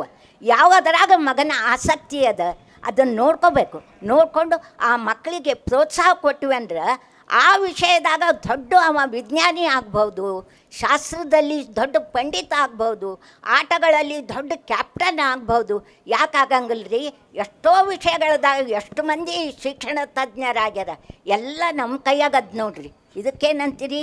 ಅಷ್ಟೇ ಅಲ್ಲ, ತುಂಬ ಸಲ ಮಕ್ಕಳು ಏನೇನಕ್ಕೂ ಬೇರೆ ವಿಷಯದಲ್ಲಿ ಬೇಜಾರಾಗಿದ್ರೂ, ಮನಸ್ಸಿಗೆ ನೋವಾಗಿದ್ರೂ, ಈ ಥರ ಯಾವುದಾದ್ರೂ ಕಲೆಗಳಲ್ಲಿ ಹವ್ಯಾಸ ಬೆಳೆಸ್ಕೊಂಡಿದ್ರೆ ಅದರ ಮೂಲಕ ತಮ್ಮ ನೋವನ್ನು ಪರಿಹಾರ ಮಾಡ್ಕೊಳ್ಳೋಕ್ಕೂ ಸಾಧ್ಯ ಆಗುತ್ತೆ. ಕರೆಯೋದು ಜೊತೆಗೆ ಆಟಗಳಿಗೆ ಮಕ್ಕಳನ್ನ ಬಿಟ್ಟರೆ ಹೊರಗಡೆ ಹೋಗಿ ಫ್ರೆಂಡ್ಸ್ ಹತ್ರ 4 ಜನದ ಜೊತೆ ಆಟ ಆಡ್ಕೊಂಬಂದಾಗ ಅವ್ರಿಗೆ ಸೋಲನ್ನು ಎದುರಿಸೋದು ಬರುತ್ತೆ. ಅಕಸ್ಮಾತ್ ತಮ್ಮ ಜೊತೆ ಆಟ ಆಡೋರು ಏನಾರು ಸೋದ್ರೆ ಅವ್ರಿಗೆ ಧೈರ್ಯನೂ ಹೇಳೋ ಅಷ್ಟು ಇದಾಗ್ತಾರೆ. ಅವರು ಎಂಥ ಪರಿಸ್ಥಿತಿಯಲ್ಲೂ ಅಡ್ಜಸ್ಟ್ ಆಗಿ ಗೆದ್ಕೊಂಡು ಬರೋ ಅಂಥ ಮನಸ್ಥಿತಿ ಬರುತ್ತೆ ಅವ್ರಿಗೆ. ಬೇರೆ ಸಮಾಜದಲ್ಲಿ ಅನೇಕ ತರಹ ಜನ ಇರ್ತಾರಲ್ಲ, ಅವ್ರ ಜೊತೆ ಎಲ್ಲ ವ್ಯವಹರಿಸೋದು ಬರುತ್ತೆ ನಾವು ಆಟಗಳಲ್ಲಿ ಮಕ್ಕಳನ್ನ ತೊಡಗಿಸಿದ್ರೆ. ಅದ್ರ ಜೊತೆಗೆ ಮಕ್ಕಳಿಗೆ ನಾವು ಬಡತನದ ಒಂದು ಪರಿಚಯ ಮಾಡಿಸ್ಬೇಕು. ಹಾಗಂತ ಬಡತನದಲ್ಲೇ ಬೆಳೆಸಬೇಕು ಅನ್ನೋದಿಲ್ಲ, ಅವ್ರಿಗೆ ಕಷ್ಟ ಅಂದರೆ ಏನು ಅಂತ ಗೊತ್ತಿರಬೇಕು. ಮತ್ತು ನಾವು ಇನ್ನೊಬ್ಬರ ಜೊತೆಗೆ ಮಕ್ಕಳನ್ನ ಹೋಲಿಕೆ ಮಾಡಬಾರ್ದು. ಅವ್ರು ಹಂಗಿದ್ದಾರೆ, ಇವ್ರು ಹಿಂಗಿದ್ದಾರೆ, ಈ ಥರ ಹೋಲಿಕೆ ಮಾಡೋದ್ರಿಂದ ಅವ್ರಿಗೆ ಈಗೋ ಹರ್ಟ್ ಆಗಿಬಿಟ್ಟು ಅದೇ ಆ್ಯಟಿಟ್ಯೂಡ್ ಬೆಳೆದ್ಬಿಟ್ಟು ಮುಂದೆ ದೊಡ್ಡ ಹುದ್ದೆಗಳಲ್ಲಿ ಹೋದಾಗ ಅವ್ರ ಸ್ಟೇಟಸ್ಸು, ಅವ್ರ ಗ್ರೇಡು, ಅವ್ರ ಪ್ರಮೋಷನ್ಸ್ ಇದರೆಲ್ಲದರಲ್ಲೂ ಬೇರೆಯವ್ರ ಜೊತೆ ಹೋಲಿಸ್ಕೊಂಡು ತುಂಬ ಕಷ್ಟಪಡ್ತಾರವರು. ಹೀಗೆ ಮತ್ತು ಇನ್ನೊಂದು ಮಕ್ಕಳಿಗೆ ನಾವು ಮಕ್ಕಳಿಂದ ಏನೂ ಅಪೇಕ್ಷೆ ಪಡಬಾರ್ದು. ಅವ್ರಿಗೆ ಈ ಕೃಷ್ಣ ಹೇಳ್ತಾನಲ್ಲ, ಕರ್ಮಣ್ಯೇವ ಅಧಿಕಾರಸ್ಥೆ ಮಾಫಲೇಶು ಕದಾಚನ ಅಂಥೇಳಿ, ನಾವು ಇದು ದೇವ್ರು ಕೊಟ್ಟಿರೋ ಕರ್ತವ್ಯ ಅಂತ ಹೇಳಿಬಿಟ್ಟು ಮಕ್ಕಳನ್ನ ಪೋಷಣೆ ಮಾಡಬೇಕು, ಪಾಲಿಸಬೇಕು ಅಂಥೇಳಿ ನನ್ನ ಅಭಿಪ್ರಾಯ. ನೀವು ದೇವರು ಅಂತ ಹೇಳಿದ್ರಲ್ಲ ಗೀತಾ, ಅದೇ ನಮ್ಮ ಸಂಸ್ಕೃತಿಯ ಮುಖ್ಯ ಆಧಾರ ಸ್ತಂಭನೇ ಆಸ್ತಿಕತೆ. ನಮ್ಮ ಈಗಿನ ಯುವ ಪೀಳಿಗೆಯಲ್ಲಿ ಅದೇ ಸ್ವಲ್ಪ ಮರೆ ಆಗಿಬಿಡ್ತಾ ಇದೆ. ನಾವು ಅದು ಹೇಗೆ ಮತ್ತೆ ಅವ್ರಗಳಿಗೆ ಅದು ತಿಳಿಸ್ಬೇಕು ಅನ್ನೋದು ಗೊತ್ತಾಗೋದಿಲ್ಲ. ಆದರೆ ನಮಗೆ ಕಾಣದೇ ಇರೋ ಒಂದು ದೈವಿ ಶಕ್ತಿ ಇದೆ, ಅದರ ಇಚ್ಛೆ ಅಂತಲೇ ಎಲ್ಲ ಆಗೋದು ಅನ್ನೋದನ್ನ ಅವ್ರ ಮನವರಿಕೆ ಮಾಡಿಕೊಡ್ಬೇಕು. ಹಾಗಂತ ಅದಕ್ಕೆ ಬಿಟ್ಟುಬಿಟ್ರೆ ಅದು ಮಾಡುತ್ತೆ ಬಿಡು, ದೇವ್ರು ಮಾಡ್ತಾನೆ ಬಿಡು ಅಂತ ಪರಿಶ್ರಮ ಪಡೆದೇ ಕೂರಬಾರ್ದು. ನಮ್ಮ ಪರಿಶ್ರಮ ನಾವು ಹಾಕಬೇಕು, ಮಿಕ್ಕಿದ ಫಲ ದೇವರಿಗೆ ಬಿಡಬೇಕು ಅನ್ನೋದನ್ನು ಕಲಿಸ್ಬೇಕು. ನಾವು ಎಲ್ಲದಕ್ಕೂ ನಮ್ಮ ಜನ್ರೇಷನ್ನವರು, ನಮ್ಮ ಹಿಂದಿನವರೆಲ್ಲ ಹೇಗೆ ಎಷ್ಟೋ ಪೆಟ್ಟಾಗಿರುತ್ತೆ, ಆದರೂ ಇನ್ನು ಅಷ್ಟು ಆಡಲಿಲ್ಲಲ್ಲ ದೇವರು, ಇಷ್ಟೇ ಮಾಡಿದ್ನಲ್ಲ ಸದ್ಯ ಅಂತ ಎಲ್ಲದಕ್ಕೂ ಒಂದು ಕೆಟ್ಟದಾಗಲಿ ಒಳ್ಳೆಯದಾಗಲಿ ಎಲ್ಲದಕ್ಕೂ ದೇವರು ಅಷ್ಟು ನಂಬಿಕೆ ನಮಗಳಿಗೆ ಮೂಲ. ಅಂಥದ್ರಲ್ಲಿ ಈಗಿನವರಿಗೆ ಪೂರ್ತಿ ಅದಕ್ಕೆ ವಿರುದ್ಧ ಆಗಿದ್ದಾರೆ. ಅದು ಸ್ವಲ್ಪ ತಿದ್ದಬೇಕಾಗತ್ತೆ. ಅದೇ ಹೇಳಿದ್ನಲ್ಲ, ಹಾಗೆ ಈ ರಾಮ ಸೀತೆ, ರಾಮ ಕೃಷ್ಣ ಶಿವ ಅಂತ ಇದೇ ದೇವರು ಅಂತಲ್ಲ, ಯಾವುದಾದ್ರು ಒಂದು ಶಕ್ತಿ ನಮಗೆ ಮೀರಿದ್ದೊಂದಿದೆ ಅನ್ನೋದು ಗಮನ ಅವರಿಗೆ ಬರಬೇಕು. ಅದನ್ನು ಮಾಡಬೇಕು. ಆಮೇಲೆ ಒಂದು ನಾನು ಹೇಳೋದಂದರೆ, ಮಕ್ಕಳು ಬೆಳೆಸೋವಾಗ ಲಿಂಗ ತಾರತಮ್ಯ ಮಾಡಬಾರ್ದು. ಗಂಡು ಹೆಣ್ಣು ಭೇದ ಮಾಡಬಾರ್ದು. ಗಂಡು ಹುಟ್ಟಿದಾನೆ ಅತಿಶಯ, ಅವನಿಂದ ನನಗೆ ಸದ್ಗತಿ ಸಿಗುತ್ತೆ, ಮೂಢನಂಬಿಕೆ ಅದು. ನಮ್ಮ ಸತ್ಕಾರ್ಯಗಳಿಂದ, ನಾವು ಮಾಡೋ ಒಳ್ಳೆಯ ಕೆಲಸಗಳಿಂದ, ದಾನ ಧರ್ಮಗಳಿಂದ ನಮಗೆ ಸದ್ಗತಿ ಪ್ರಾಪ್ತಿಯಾಗುತ್ತೆ, ಅನುಮಾನನೇ ಇಲ್ಲ. ಆಮೇಲೆ ಏಕರೀತಿ, ಏಕನೀತಿ, ಏಕಪ್ರೀತಿ ಇರಬೇಕು ಮಕ್ಕಳನ್ನು ಬೆಳೆಸುವಾಗ. ತಂದೆ ತಾಯಿ ಆದವರು ಮಗನಿಗೆ ಹೇಳಬೇಕು, ನಿನ್ನ ಅತ್ತೆ ಮಾವನ್ನು ನಮ್ಮ ಹಾಗೆ ಕಾಣು ಅಂತ. ಮಗಳಿಗೆ ಹೇಳಬೇಕು, ನಿನ್ನ ಅತ್ತೆ ಮಾವಂದರಲ್ಲಿ ನಮ್ಮನ್ನು ಕಾಣು ಅಂತ. ಆವಾಗ ಪ್ರಪಂಚದಲ್ಲಿ ಸಮಸ್ಯೆನೇ ಇರೋದಿಲ್ಲ. ಗಂಡು ಮಗನಿಗೂ ಹೇಳಬೇಕು, ಹೆಣ್ಣು ಮಗಳಿಗೂ ಹೇಳಬೇಕು. ಅತ್ತೆ ಮಾವ ತಾಯಿ ತಂದೆ ಒಂದೇ ಅನ್ನೋ ದೃಷ್ಟಿಲಿ ನೋಡಿದ್ರೆ ಯಾಕೆ ವ್ಯತ್ಯಾಸ ಬರುತ್ತೆ, ಯಾಕೆ ಸಮಸ್ಯೆ ಬರುತ್ತೆ? ಇಲ್ಲ. ಆಮೇಲೆ ಹೆಣ್ಣು ಮಕ್ಕಳಿಗೆ ವಿಶೇಷವಾಗಿ ಒಂದು ಮಾತು, ಕೊಟ್ಟ ಹೆಣ್ಣು ಕುಲಕ್ಕೆ ಹೊರಗು ಅಂತ ಗಾದೆ ಇದೆ. ಹೌದು, ಕುಲಕ್ಕೆ ಹೊರಗಾಗಬೇಕಾಗಿಲ್ಲ, ಇರಬೇಕು ಮನೆ. ಆದರೆ ತವರು ಮನೆ ವ್ಯವಹಾರಗಳಲ್ಲಿ 3 ಹೊತ್ತು ತಲೆ ತೂರಿಸಿ ತಮ್ಮ ಇದನ್ನು ರಿಮೋಟ್ ಕಂಟ್ರೋಲು ತಮ್ಮ ಕೈಲಿ ಇಟ್ಕೊಂಡಿರಬೇಕು ಅಂತ ಮಾಡಬೇಡಿ. ನಿಮ್ಮ ಘನತೆಗೆ ಅದು ಕಡಿಮೆ. ಅವ್ರು ಕರೆದಾಗ ಹೋಗಿ ಲಕ್ಷಣವಾಗಿ ಹೋಗಿ ಬಂದರೆ ನಿಮ್ಮ ಬೆಲೆನೂ ಜಾಸ್ತಿ. ಹಾಗೆ ಅದನ್ನು ಉಳಿಸ್ಕೋಬೇಕು. ಹೆಣ್ಮಕ್ಳು ಇದನ್ನ ಜ್ಞಾಪಕವಾಗಿ ಇಟ್ಕೊಂಡಿರಬೇಕು. ಯಾವಾಗಲೂ ತಾಯಿ ಮನೆ ಹೋಗಿ ಅವ್ರ ಮನೆ ವ್ಯವಹಾರದಲ್ಲಿ ಕೈ ಹಾಕಿ ಅವರು ಸಂಸಾರ ಕದಡಿ ಬರಬಾರ್ದು. ಆಮೇಲೆ ಮಕ್ಕಳು ಎಲ್ಲ ಚಲನವಲನಗಳಲ್ಲಿ ನಾವು 3 ಹೊತ್ತು ಇಂಟರ್ಫಿಯರ್ ಆಗ್ತಾಯಿದ್ರೆ ಅದೊಂಥರ ಹೆಲಿಕಾಪ್ಟರ್ ಮಾನಿಟ್ರಿಂಗ್ ಥರ ಆಗಿಬಿಡುತ್ತೆ, ಹೆಲಿಕಾಪ್ಟರ್ ಪೇರೆಂಟಿಂಗ್ ಥರ. ಹಾಗಾಗಬಾರ್ದು. ಮಕ್ಕಳಿಗೆ ಇರಿಟೇಟ್ ಆಗೋ ಥರ ಮಾಡಬಾರ್ದು. ಅವರಿಗೆ ಗೊತ್ತಿಲ್ಲದ ಹಾಗೆ ನಾವು ಅವ್ರನ್ನ ಗಮನಿಸ್ತಾ ಇರಬೇಕು. ಒಂದು ಕಡೆ ಸುಧಾಮೂರ್ತಿಯವರು ಹೇಳ್ತಾರೆ, ನಮ್ಮ ಮಕ್ಕಳ ಬಗ್ಗೆ ನಮಗೆ ಚೆನ್ನಾಗಿ ಗೊತ್ತಿರಬೇಕಾಗಲಿ, ಮೂರನೆಯವರಿಂದ ಅದನ್ನು ಕೇಳಿ ತಿಳ್ಕೊಳ್ಳೋ ಅಂಥ ಪರಿಸ್ಥಿತಿ ಬರಬಾರ್ದು. ಈಗ ನಮ್ಮ ತಾಯಿ ತಂದೆ ಕೈಯಲ್ಲಿ ಮಾತಾಡೋಕ್ಕೆ ಹೆದರಿಕೆ ಆಗತ್ತಪ್ಪ, ವಿಷಯ ಹೇಳೋಕ್ಕೆ ಹೆದರಿಕೆ ಆಗುತ್ತೆ ಅಂತ ಮಕ್ಕಳೇನಾದ್ರು ಎಕ್ಸ್ಪ್ರೆಸ್ ಮಾಡಿದ್ರೆ ಅದು ಒಳ್ಳೆಯ ಸೈನ್ ಅಲ್ಲ. ಅದು ಮಕ್ಕಳಿಗೆ ಒಂದು ರೀತಿಯ ಮುಕ್ತ ವಾತಾವರಣವನ್ನು ಮನೆಯಲ್ಲಿ ನಾವು ಕ್ರಿಯೇಟ್ ಮಾಡಬೇಕು. ಏನೇ ಸುಖ ದುಃಖ ಆಗಲಿ ಮಕ್ಕಳಿಗೆ ನಮ್ಮ ಹತ್ರ ಬಂದು ಓಪನಾಗಿ ಹೇಳ್ಕೊಳ್ಳೋ ಅಂಥ ಪರಿಸ್ಥಿತಿ ಇರಬೇಕದು. ಸೊ ಈ ರೀತಿ ನಾವು ಮಕ್ಕಳಿಗೆ ಒಂಥರ ರಿಮೋಟ್ ಕಂಟ್ರೋಲಾಗಿ ಮೇಡಮ್ ಹೇಳ್ದಂಗೆ ಹಂಗೆ ಆಗಬಾರ್ದು. ಮತ್ತು ಮಕ್ಕಳಿಗೆ ನಾವು ಒಂದು ಸ್ವಲ್ಪ ಡಿಸಿಷನ್ ತೊಗೊಳಕ್ಕೂ ಬಿಡಬೇಕು. ಅವರ ಇತಿಮಿತಿಗಳನ್ನು ನಾವು ಮೊದಲಿಂದನೂ ಗೈಡ್ ಮಾಡ್ಕೊಂಡು ಬಂದು ಅವರ ಫ್ರೆಂಡಾಗಿ ಅವ್ರನ್ನ ನಾವು ಮುಂದೆ ಪಾಲಿಸ್ಬೇಕಾಗತ್ತೆ. ಈ ಸಮಯದಲ್ಲಿ ಒಳ್ಳೆಯ ಅಭ್ಯಾಸಗಳನ್ನು ಬೆಳೆಸ್ಬೇಕು ಅವ್ರಿಗೆ. ಜೊತೆಗೆ ಈ ಸಂದರ್ಭದಲ್ಲಿ ಒಂದು ಹೇಳೋಕ್ಕೆ ಇಷ್ಟಪಡ್ತೀನಿ, ನಾವು ಹುಟ್ಟಿದಾಗ್ಲಿಂದನೇ 3 ಥರ ಋಣನ ಪಡ್ಕೊಂಬಂದಿರ್ತೀವಿ. ದೈವ ಋಣ, ಪಿತೃಋಣ, ಸಮಾಜದ ಋಣ ಅಂತ. ಈ ದೈವ ಋಣ, ಪಿತೃಋಣ ಹಂಗೋ ಹಿಂಗೂ ದೇವ್ರ ಪೂಜೆ ಮಾಡೋದ್ರಲ್ಲಿ, ಹವನ ಹೋಮ ಮಾಡೋದ್ರಲ್ಲಿ, ಯಜ್ಞ ಯಾಗ ಮಾಡೋದ್ರಲ್ಲಿ, ರಿಲಿಜಿಯಸ್ ಇದ್ರಲ್ಲಿ ಪಾಲ್ಗೊಳ್ಳೋದ್ರಲ್ಲಿ ಸ್ವಲ್ಪ ಮಟ್ಟಿಗೆ ತೀರಿಸಿರ್ತೀವಿ. ಪಿತೃಋಣನೂ ಸ್ವಲ್ಪ ಮಟ್ಟಿಗೆಲ್ಲ ತೀರಿಸ್ಕೊತ ಬಂದಿರ್ತೀವಿ. ಆದರೆ ಸಮಾಜದ ಋಣ ತುಂಬ ಜನ ಮರ್ತು ಬಿಡ್ತೀವಿ ಅದ್ರ ಬಗ್ಗೆ ಮಕ್ಕಳಿಗೆ ಹೇಳೋದು. ನಾವು ಒಂದು ಸ್ಥಾನಕ್ಕೆ ಬರಬೇಕಾದ್ರೆ ಸಣ್ಣ ವಯಸ್ಸಿನಿಂದ ಸಮಾಜದಿಂದ ಅನೇಕ ರೀತಿಯ ಡೈರೆಕ್ಟಾಗಿ ಇಂಡೈರೆಕ್ಟಾಗಿ ನಾವು ಪಡ್ಕೊಂಡಿರ್ತೀವಿ ಬಹಳಷ್ಟನ್ನು. ಅದನ್ನು ನಾವು ಸಾಧ್ಯ ಆದಷ್ಟು ತೀರಿಸೋದು ನಮ್ಮ ಕರ್ತವ್ಯ. ಎಲ್ಲ ಸಂಪಾದನೆ ಮಾಡಿದ್ದೆಲ್ಲ ಬರೀ ನನಗೇ ಇರಲಿ ಅಂತ ಅಲ್ಲ, ಕೊಟ್ಟಿದ್ದು ತನಗೆ ಬಚ್ಚಿಟ್ಟಿದ್ದು ಪರರಿಗೆ ಅಂತ ಆಗುತ್ತೆ. ಕೊಟ್ಟಿದ್ದು ಕೆಟ್ಟಿತೇನ ಬೇಡ, ಅದು ನಿನಗೆ ಮುಂದೆ ಕಟ್ಟಿಟ್ಟ ಬುದ್ಧಿ ಸರ್ವಜ್ಞ ಅಂತ ಸರ್ವಜ್ಞ ವಚನನೇ ಇದೆ. ಹಾಗೆ ನಾವೊಂದು ಸ್ವಲ್ಪ ಭಾಗನ ನಮಗೆ ಏನು ಸರಿ ಅಂತ ಅನಿಸುತ್ತೋ ಆ ಸಮಾಜ ಕಾರ್ಯಕ್ರಮದಲ್ಲಿ ಅದನ್ನು ದಾನ ಧರ್ಮ, ಮುಂಚೆ ಎಲ್ಲ ಅಜ್ಜಿಗಳು ಮೊಮ್ಮಕ್ಕಳ ಜೊತೆ ಇದ್ದಾಗ ಅವ್ರನ್ನ ಕರ್ಕೊಂಡು ಹೋಗ್ತಿದ್ದಾಗ ಒಂದು ನಾಣ್ಯಗಳನ್ನ ಯಾರಿಗಾರು ಕೊಡಿಸೋದು, ಒಂದು ಹಿಡಿ ಅಕ್ಕಿ ಕೊಡಿಸೋದು, ಮನೆ ಮುಂದೆ ದಾಸಯ್ಯ ಬಂದರೆ ಎಷ್ಟು ಸಂಭ್ರಮದಿಂದ ಹೋಗೊಂದು 8 ಆಣಿ ಒಂಚೂರು ಅಕ್ಕಿ ಅಥವಾ ಒಂದು ಬಾಳೆಹಣ್ಣು ಕೊಟ್ಟು ಬರ್ತಾಯಿದ್ವಿ.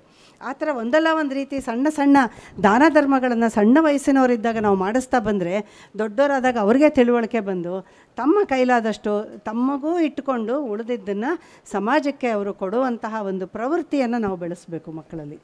ನಿಜ, ಹೌದು. ಮತ್ತು ಮಕ್ಕಳಲ್ಲಿ ತುಂಬ ಪ್ರಶ್ನೆ ಮಾಡೋ ಮೆಂಟಾಲಿಟಿ ಇರುತ್ತೆ. ಇದು ಯಾಕೆ ಹಿಂಗೆ ಮಾಡಬೇಕು, ಅದು ಯಾಕೆ ಹಿಂಗೆ ಮಾಡಬೇಕು, ಅವ್ರಿಗೆ ತುಂಬ ಎಕ್ಸ್ಪೋಜರ್ ಇರುತ್ತೆ. ಎಲ್ಲರನ್ನೂ ನೋಡ್ತಾ ಇರ್ತಾರೆ, ಅವ್ರು ಕೇಳ್ತಾರೆ ಅವ್ರು ಹಂಗೆ ಮಾಡಲ್ಲ, ನಾನು ಯಾಕೆ ಹಿಂಗೆ ಮಾಡಬೇಕು, ನಂಗೆ ಯಾಕೆ ಹಿಂಗೆ ಮಾಡು ಅಂತೀಯ, ಇದರಲ್ಲಿ ಏನಿದೆ, ಇದ್ರ ಸೈಂಟಿಫಿಕ್ ಬೇಸಿಸ್ ಏನು, ಯಾಕೆ ಹಿಂಗೆ ಮಾಡಬೇಕು ಅಂತ ನಮ್ಮ ಎಲ್ಲ ಆಚಾರ ವಿಚಾರ ಸಂಸ್ಕಾರಗಳಿಗೂ ಕೂಡ ಅವ್ರು ಪ್ರಶ್ನೆ ಮಾಡ್ತಾರೆ. ಪ್ರಶ್ನೆ ಮಾಡಿದಾಗ ಆಂಟಿ ಯಾವಾಗಲೇ ಹೇಳ್ತಿದ್ರು, ಕೆಲವು ವಿಚಾರಗಳು ನಮ್ಮ ತಂದೆ ತಾಯಿಗಳು ಹೆಂಗೆ ನಡ್ಸ್ಕೊಂಬಂದ್ರೋ ನಾವು ಹಾಗೆ ಮುಂದುವರ್ಸ್ಕೊಂಡು ಹೋಗಿದ್ದೀವಿ ಅಂತ.